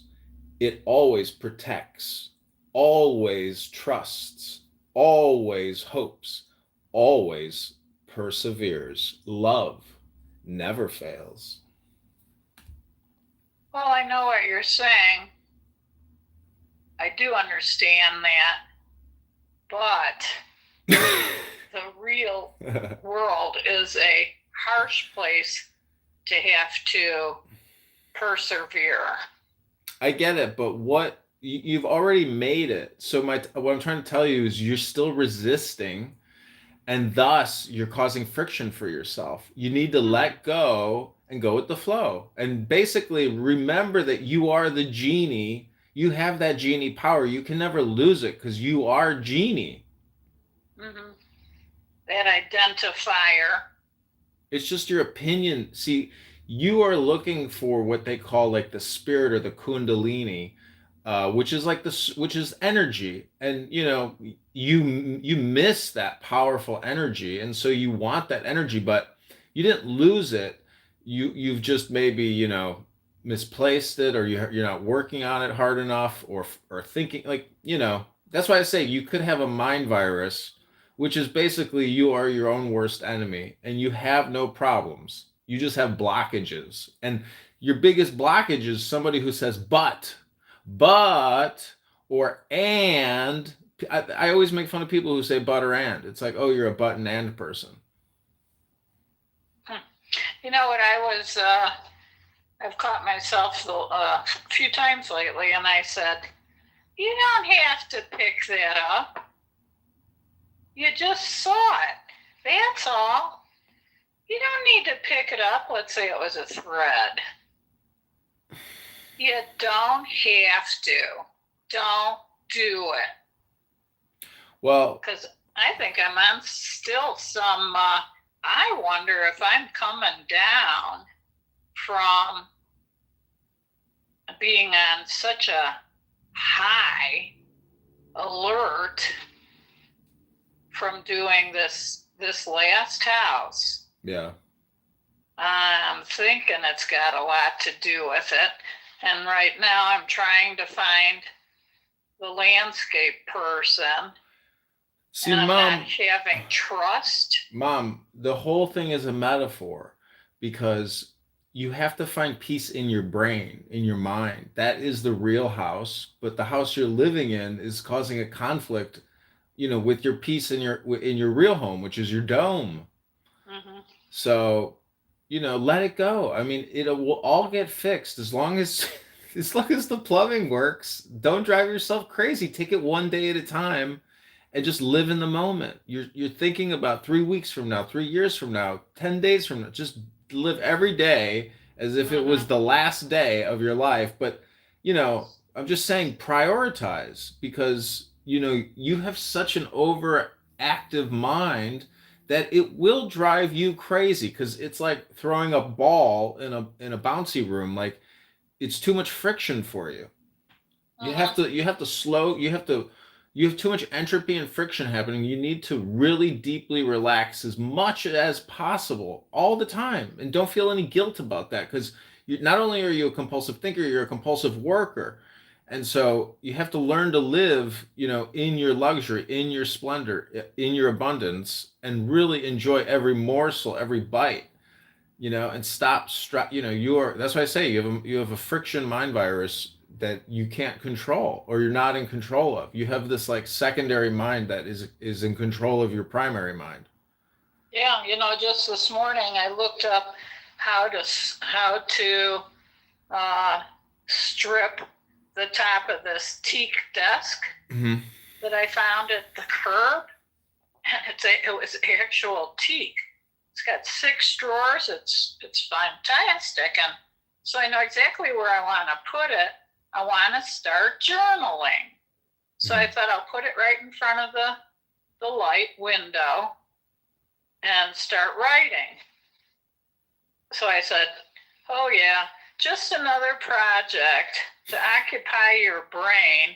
And you got all these piles of papers still out. Still got your 5-foot paint table set up. Yeah.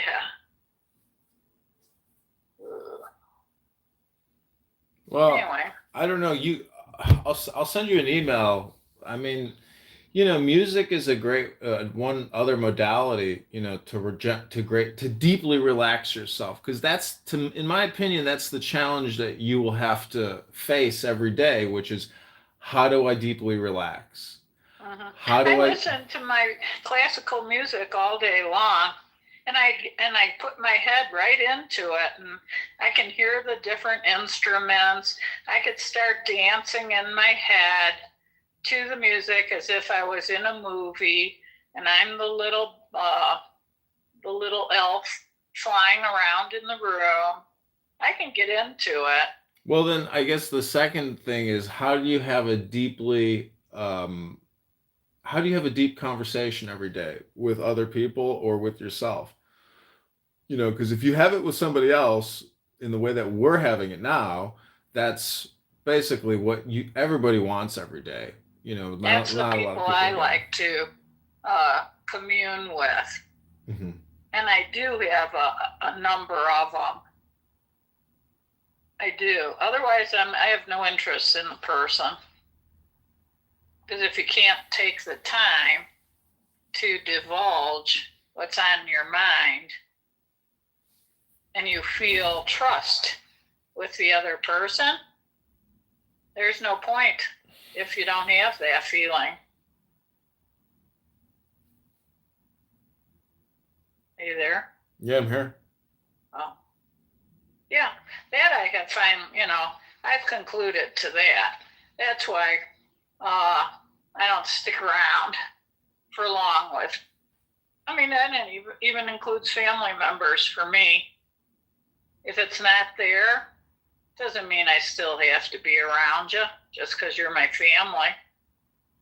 You're now an acquaintance of mine.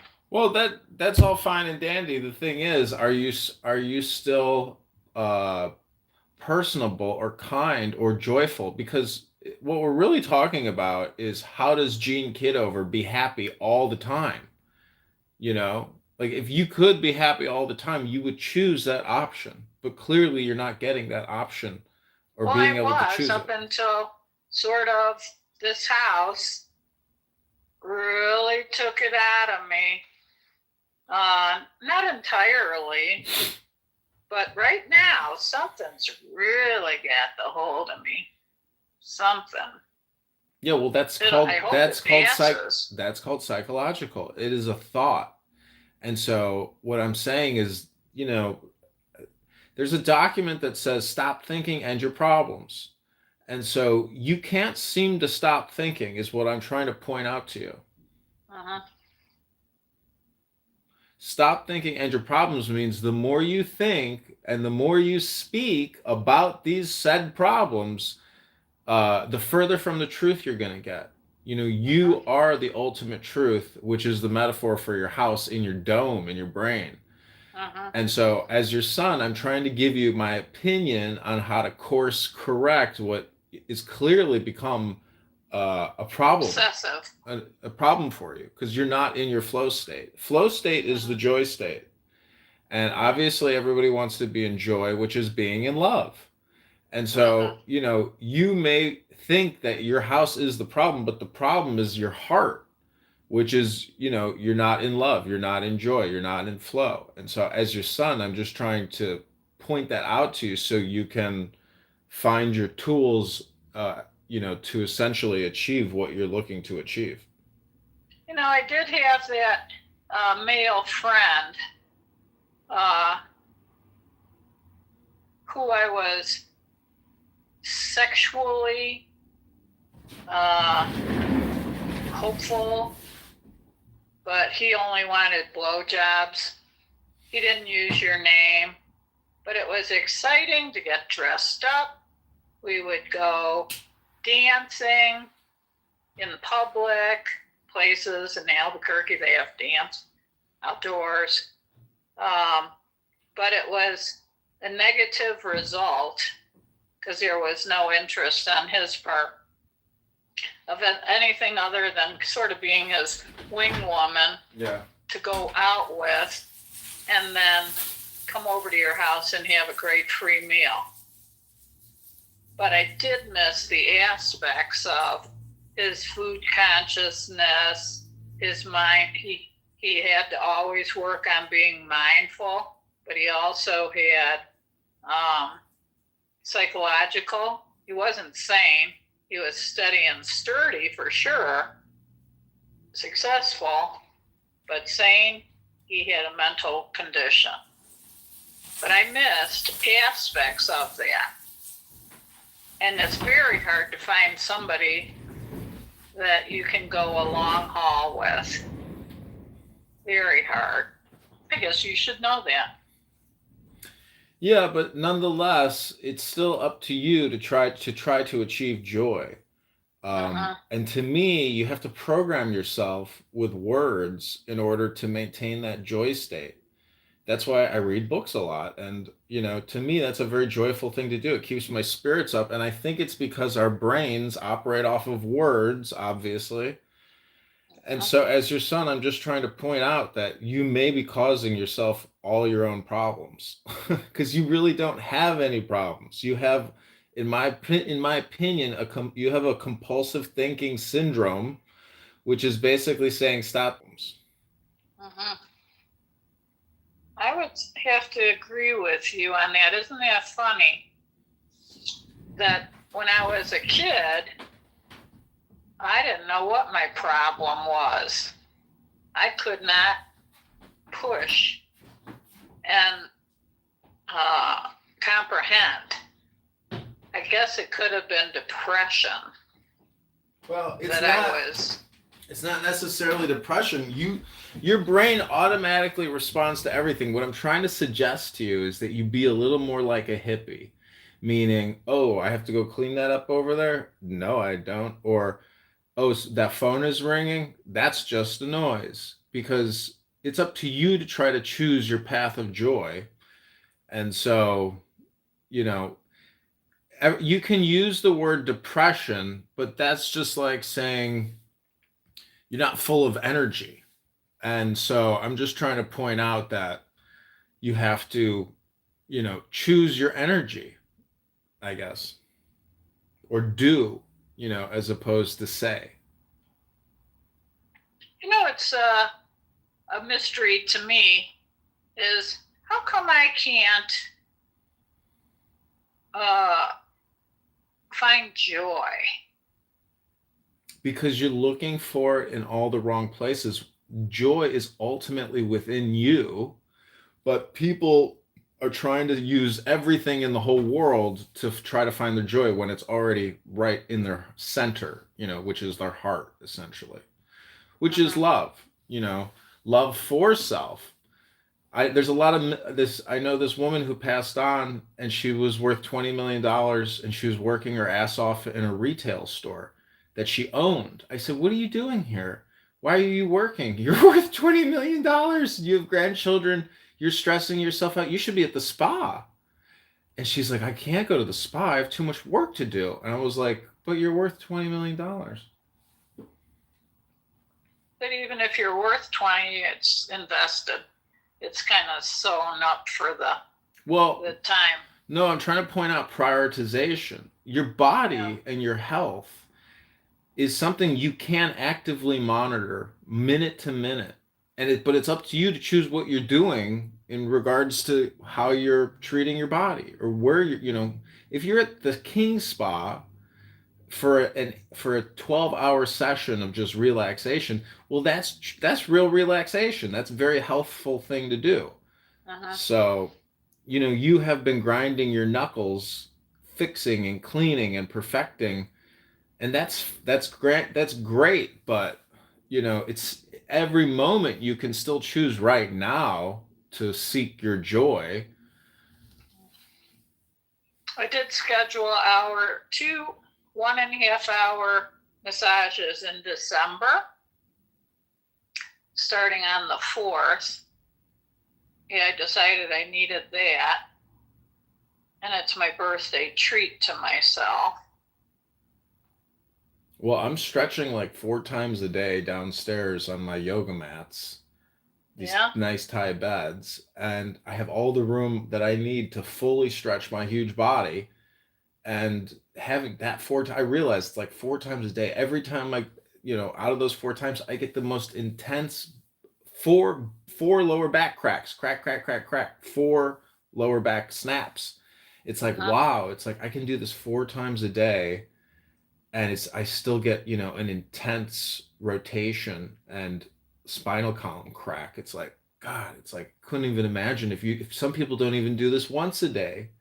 And they don't do this once a day for months and maybe years. And you're like, how do people live like that? Because I get a lot of pain in my body unless I do a lot of physical adjustment every day. I am my own chiropractor. People say to me, I can't believe that you can put your knees by your ears. The back roll. Mm-hmm. I can't get them on the floor anymore, but I'm only about 1.5 inches away from it. And it does, it's addiction, trying to keep that bendable body in ready mode. Mm-hmm. I love that. And I'll tell you, I heard it by eating a whole pecan pie already. Mm-hmm. The arthritis, holy shit, that came out of eating that pie. I learned that lesson. I just had to have a pecan pie.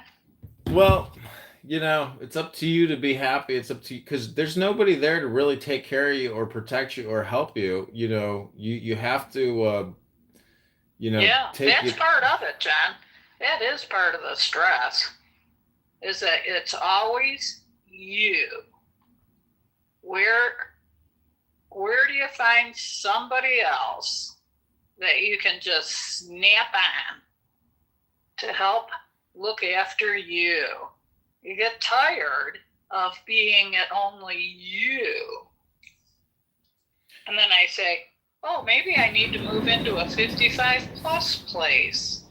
I said, what's the difference if you're in this place or that place? You're by yourself again.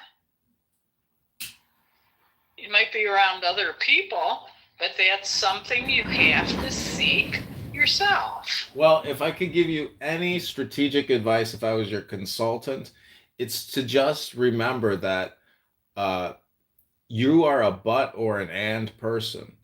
And so with that kind of a brain, you have to essentially, stop thinking and your problems, because, it is all about personal responsibility and, being responsible and just taking care of yourself.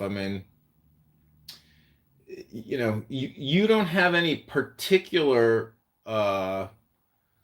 dilemmas. You've got an incredible medium and space to work with. You are very fortunate and lucky with everything you have, but ultimately you still have to try to get on the love path, and that's life. If you that's what everybody says, is just get back on the love beam. That's like the hippy dippy way, and that's all I would suggest to you. Happy I Thanksgiving. do remember a time, and it wasn't that long ago. I think it was before this house. This house really took me to the final height.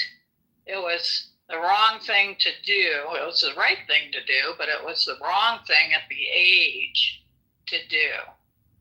I just have to get back into that thankful, mindful place. And I think it's probably a lot of having to work with a lot of people. And that I don't like. I do not like people anymore because of... Well, that's friction. There's only one place for friction to come from, and that's really with relationships. Where else does friction come from? It's the only place. So, right. You need a pet. You don't need a pet. You need no friction. And people will give you friction, and a dog will give you friction because now your dog is pissing all over the place and being a naughty little dog. I mean, that's life. Here's a dog story. So this guy on the trail today had this massive, he looked like a bull mastiff actually, big, really, really overweight. So these two ladies that I see all the time there, she says, he rescued that dog from the pound. And I said, probably because it ate too much. It needed to be fed so much, and it pooped even bigger messes. But he was such like an oversized baby, even though he was a ginormous dog. How do you like that? And somebody fell in love with him. Cute. Well, you know, I just say, like, if you can't find a partner, at least you can find intelligence. And then you're with the real companion, which is God, because intelligence and God are definitely synonymous. So, you know, I agree there. You know, as your son, I can tell you, you may not have the books I have, but there is joy in poetry. There is joy in books, and it's because it can increase your intelligence. And then you start out thinking the problems that you're even creating for yourself in the way that I've suggested, you know, in my opinions today in our conversation. Yeah, you make me feel like I'd love a lobotomy. That might be just what you need. Yeah. I mean, not literally, but in figuratively, meaning that you're too compulsive in your thinking. And thus, because you're compulsive in your thinking, you're compulsive in your doing. And then you're creating all this friction for yourself. And the primary friction, again, is with people, because no one can be as annoying as people. This is how we're like birds, you know, in the trees. I mean, it's the buts or the ands, Mom. I'm telling you, you're probably overthinking everything all the time. I am. I do. Everything. There you go. Including flavors. Yeah. Combinations of flavors. Well, you know, I don't know. The world, everybody says, oh, the world is changing. It's like, okay, that's your opinion. But I'm just saying, you know, I hope you have a happy Thanksgiving. I'm all stocked up here. My car wouldn't start, so I had to buy a portable jumper. So I'm about to go downstairs, change out my stickers, jump my car to see if I can get it started, drive it around the block, charge the battery up. But I'm gonna have to take it in next week and get a new battery, and then I'll probably have the strut looked at. But anyways, all is well here. It's the cold weather, isn't it? Isn't it cold there? Yeah, this is I believe going to be the third battery I've had to put in this stupid car. Well, the battery gets worn down from here. Batteries wear down because of the heat. In Chicago, it's because of the cold. I don't think it's just the cold. I put in an alarm and a jump and an auto start, you know, so when it's cold out, I can warm the car up. But I think that drains the battery. Take it off of it. I can't. My car gets drained automatically because of the Sirius. I'm just saying, I never should have changed it. I should have just left the car the way it was when I bought it. Right. Can't you just have it redone? Undone? No, I'm not going to do anything else. I'm just going to get the battery, 1 to 2 more years with this car, and then eventually I'm going to get rid of it. But, it's just maintenance, it's the cost of owning an old vehicle. Let me tell you, even if I have money, I was like paying my auto insurance, and it's a fucking ginormous money drain being a American citizen. I know auto and homeowners insurance are basically two taxes on we the people. Yep. I just paid the property taxes in full. It's like just goddamn bleeding you being alive and owning a home. I know, and then try to collect, and then you have to get an attorney involved and so ultimately it's the attorneys and the doctors that are the biggest recipients of all of everyone in society. They're the end of the stream, or they are the uphill. Yeah. We're just the Here's downstream. a perfect example. I'm in the EKG, getting that EKG. The little nurse, she says, I highly recommend that you listen to me like I was your daughter. Mm-hmm. I'm suggesting I call an ambulance for you. Mm-hmm. I said, I appreciate you, I really do, but I'm in control. And if I think I needed an ambulance, I would definitely give you the go ahead. But do not call an ambulance for me. Mm-hmm. See? She said, what I do is I recommend. That's my profession. And I said, and my control is my guide. Mm-hmm. See, I wonder, that was the point where I thought, what is her job? To get me into the system? To start swirling bills around? Well, she was. I'm not in a critical state here.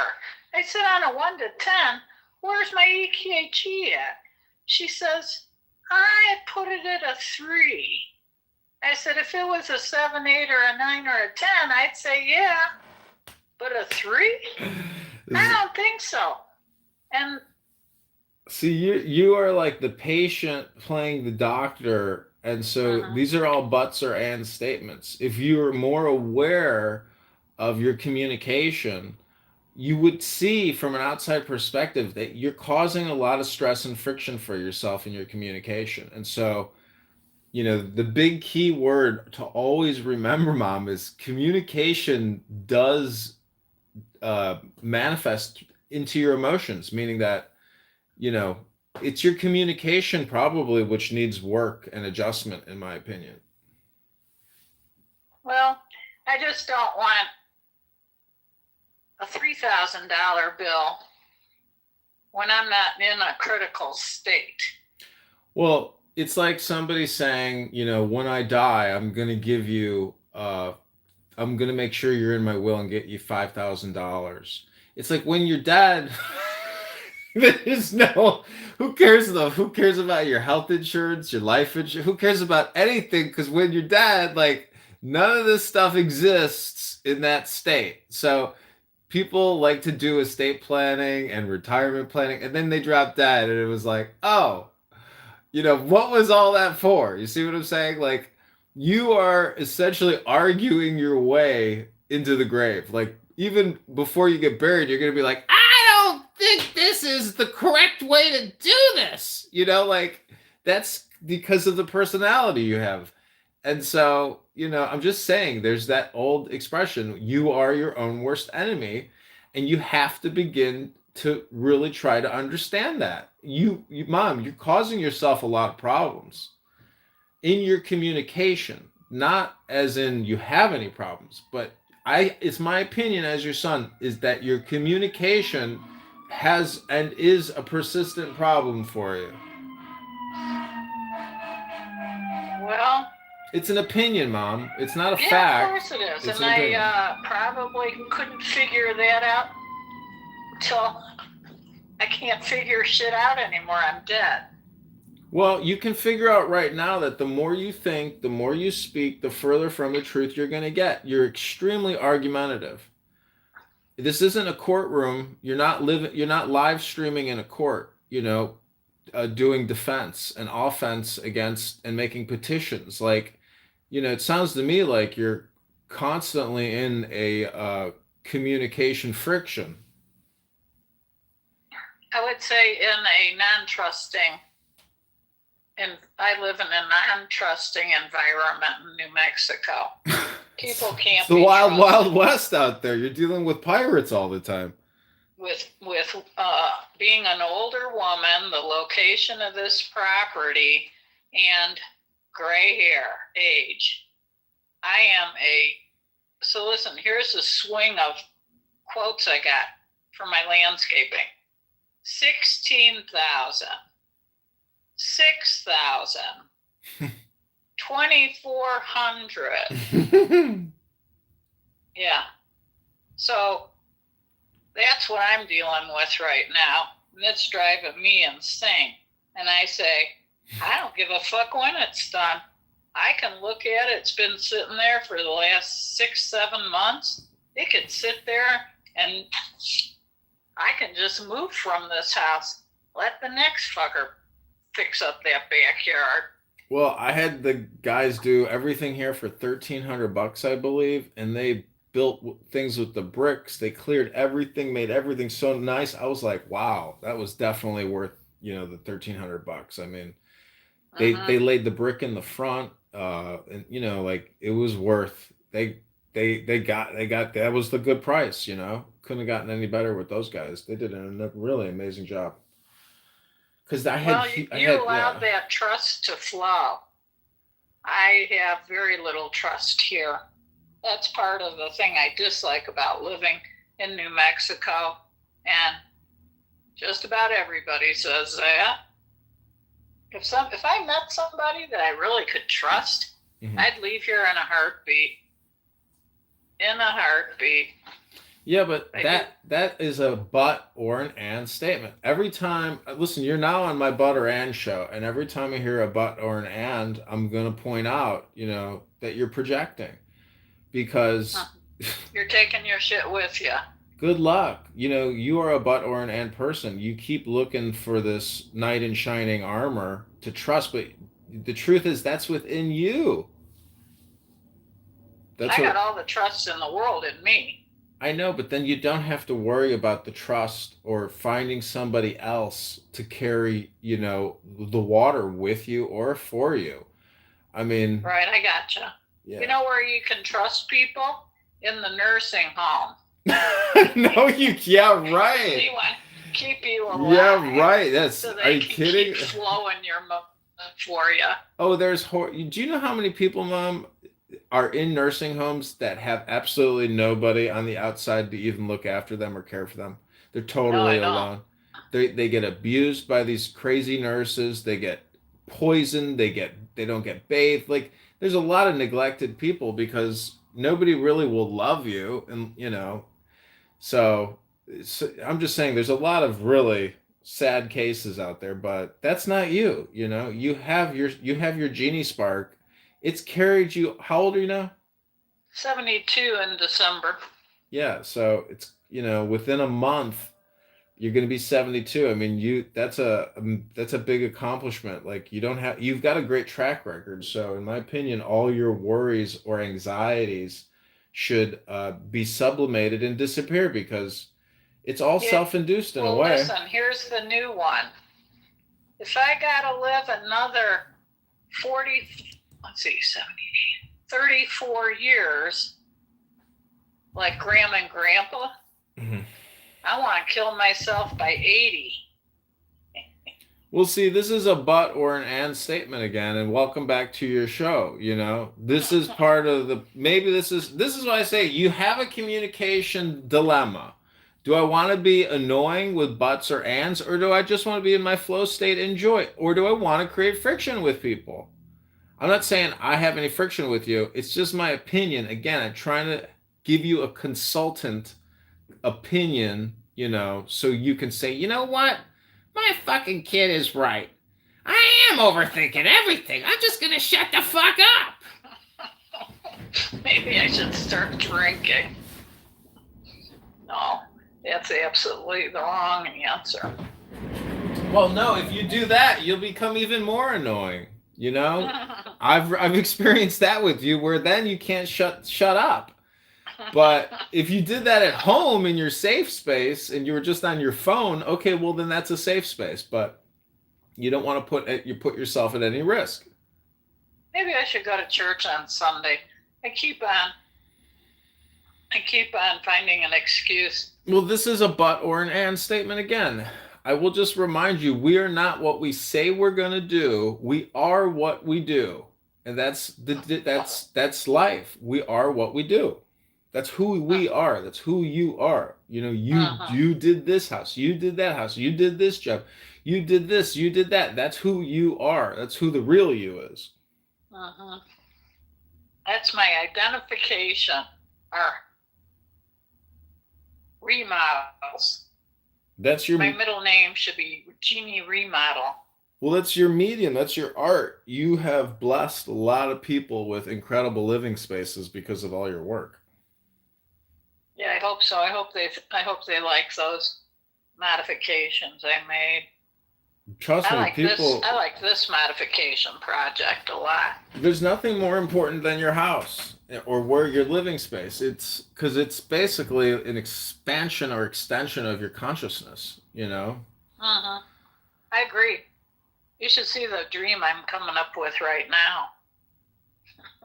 I got this new idea. I have to draw it a couple more times to get it the way I like it.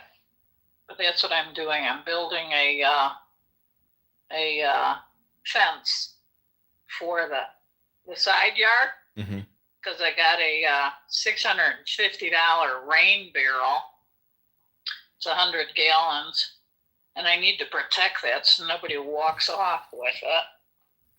So I'm building a welding project in my head. Anyway, how's your bathroom look to you still? I did. Oh, it looks nice. I brought the bunk bed down there. I need to assemble that. Yeah, everything is good here. I mean, not stressed. Well, that's real good that you've got that accomplished. I know you really put a lot of effort into it. I take everything a day at a time. I'm not trying to I like it that way. I like going from thought to thought to thought as opposed to going, too far into thoughts. Less is more. And that's what I'm trying to point out to you is that, you're your own worst enemy because you may, again, I think it's just like overthinking. Well, I try to do the exercise and the correct food. But I'm missing something. Well, that's why I say, in my opinion, it's always psychological. That's what when somebody says I'm missing something, that means there's something in your brain that you're missing. It's not necessarily in your body. And as your son, I'm trying to fill that void, which you think is missing, but I'm trying to point out it's not missing. It's there. People just forget it or they misplace it. But here it is again. That's why I wanted to set up that desk in here and start journaling. That is the next accomplishment I want to make. Hopefully, I'll be pouring this abundance that's in my body out on paper and discover where this blockage is. Well, it goes back to that expression. The more you think, the more you speak, the further from the truth you're going to get. Say it out loud. The further I think and the further I speak, the further I get away from finding mindfulness, really. Exactly, because you already have it.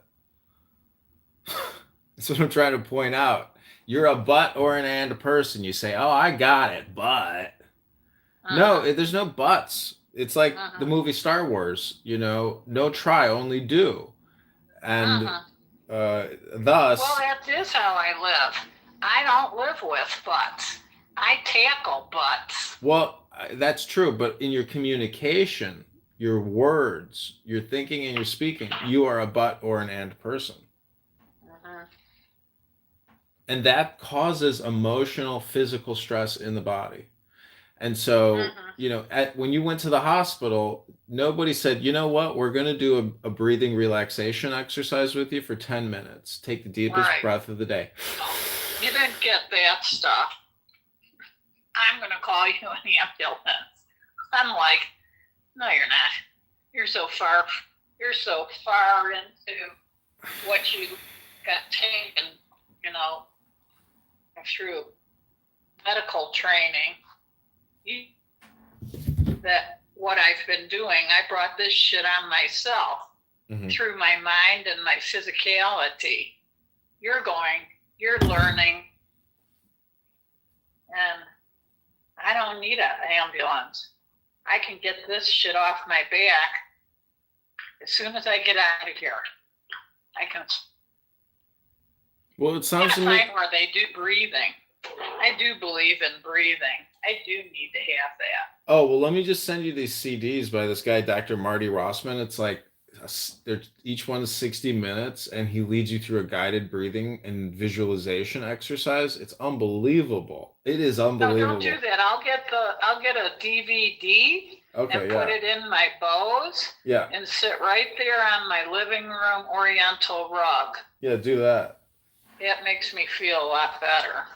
Yeah, if you do that once a day, oh my gosh, the benefits from that psychologically are immense. I do it. Right. I told you I'm doing it like 4 times a day while I'm stretching and doing yoga and breathing. Because I can order that online, right? A DVD. Yeah, just go on Amazon or eBay and just type in breathing DVD, breathing exercise CD, and buy a bunch of them. Don't just buy one, just buy like 5 of them.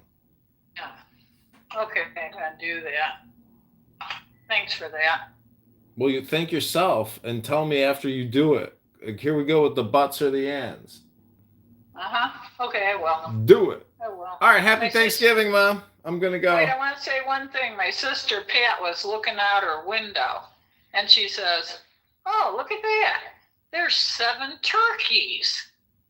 And 2 of them flew up on my neighbor's roof. I said, "Turkeys, the kind that you eat?" And she says, "No, they're wild turkeys. We have a family of them in Loveland, and they just move all around in Loveland." Yeah.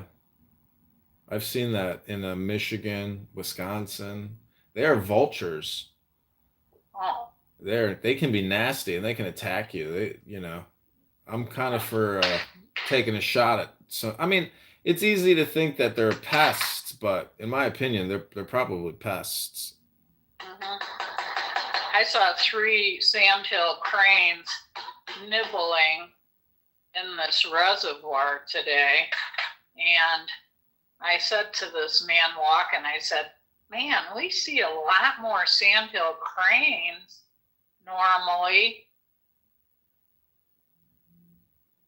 And he thought about it and he said, "Could be we're having warmer weather." And I said, "Yeah, that's a good thought."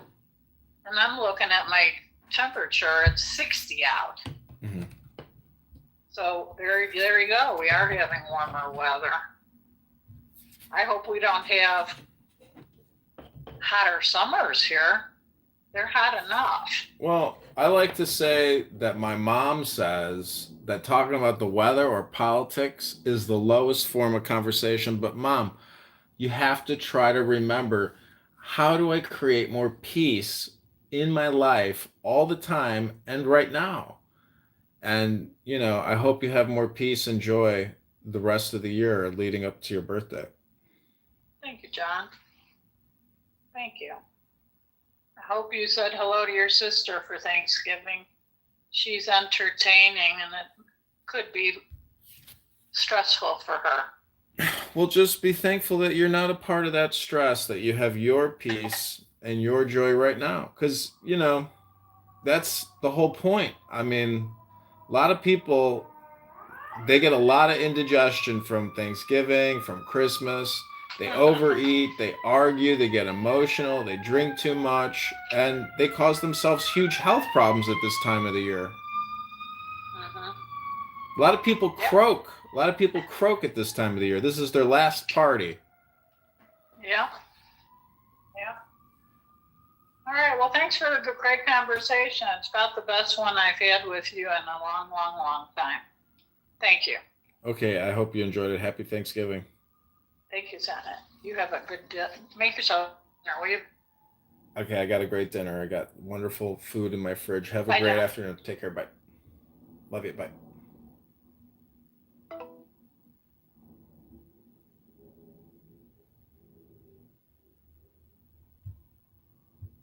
Ribono Shalom.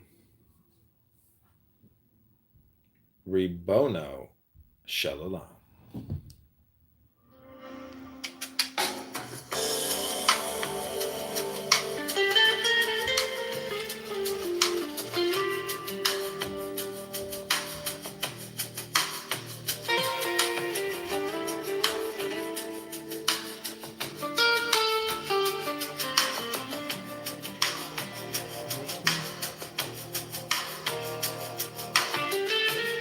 The whole nature of man presupposes woman, both physically and spiritually. His system is tuned into woman from the start, just as it is prepared for a quite definite world where there is water, light, air, salt, carbohydrates, etc. Carbohydrates? The growth of the mind is a widening of the range of consciousness. And each step forward has been a most painful and laborious achievement.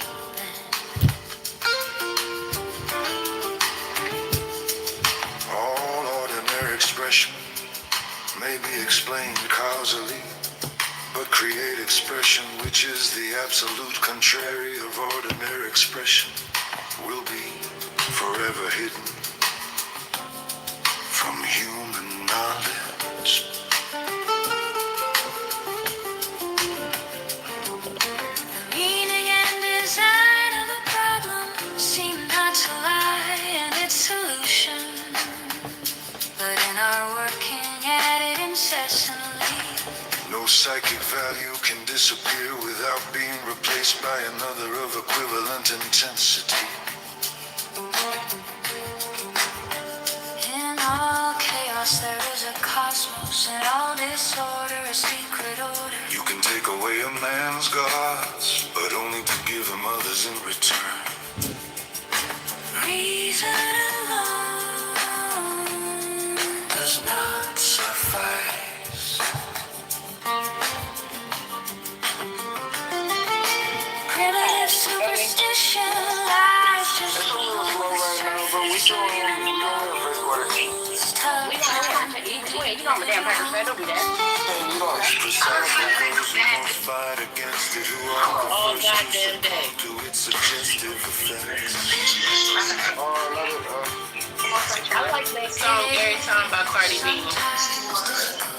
To avoid the impression that there is a sort of foreknowledge of the coming series of events.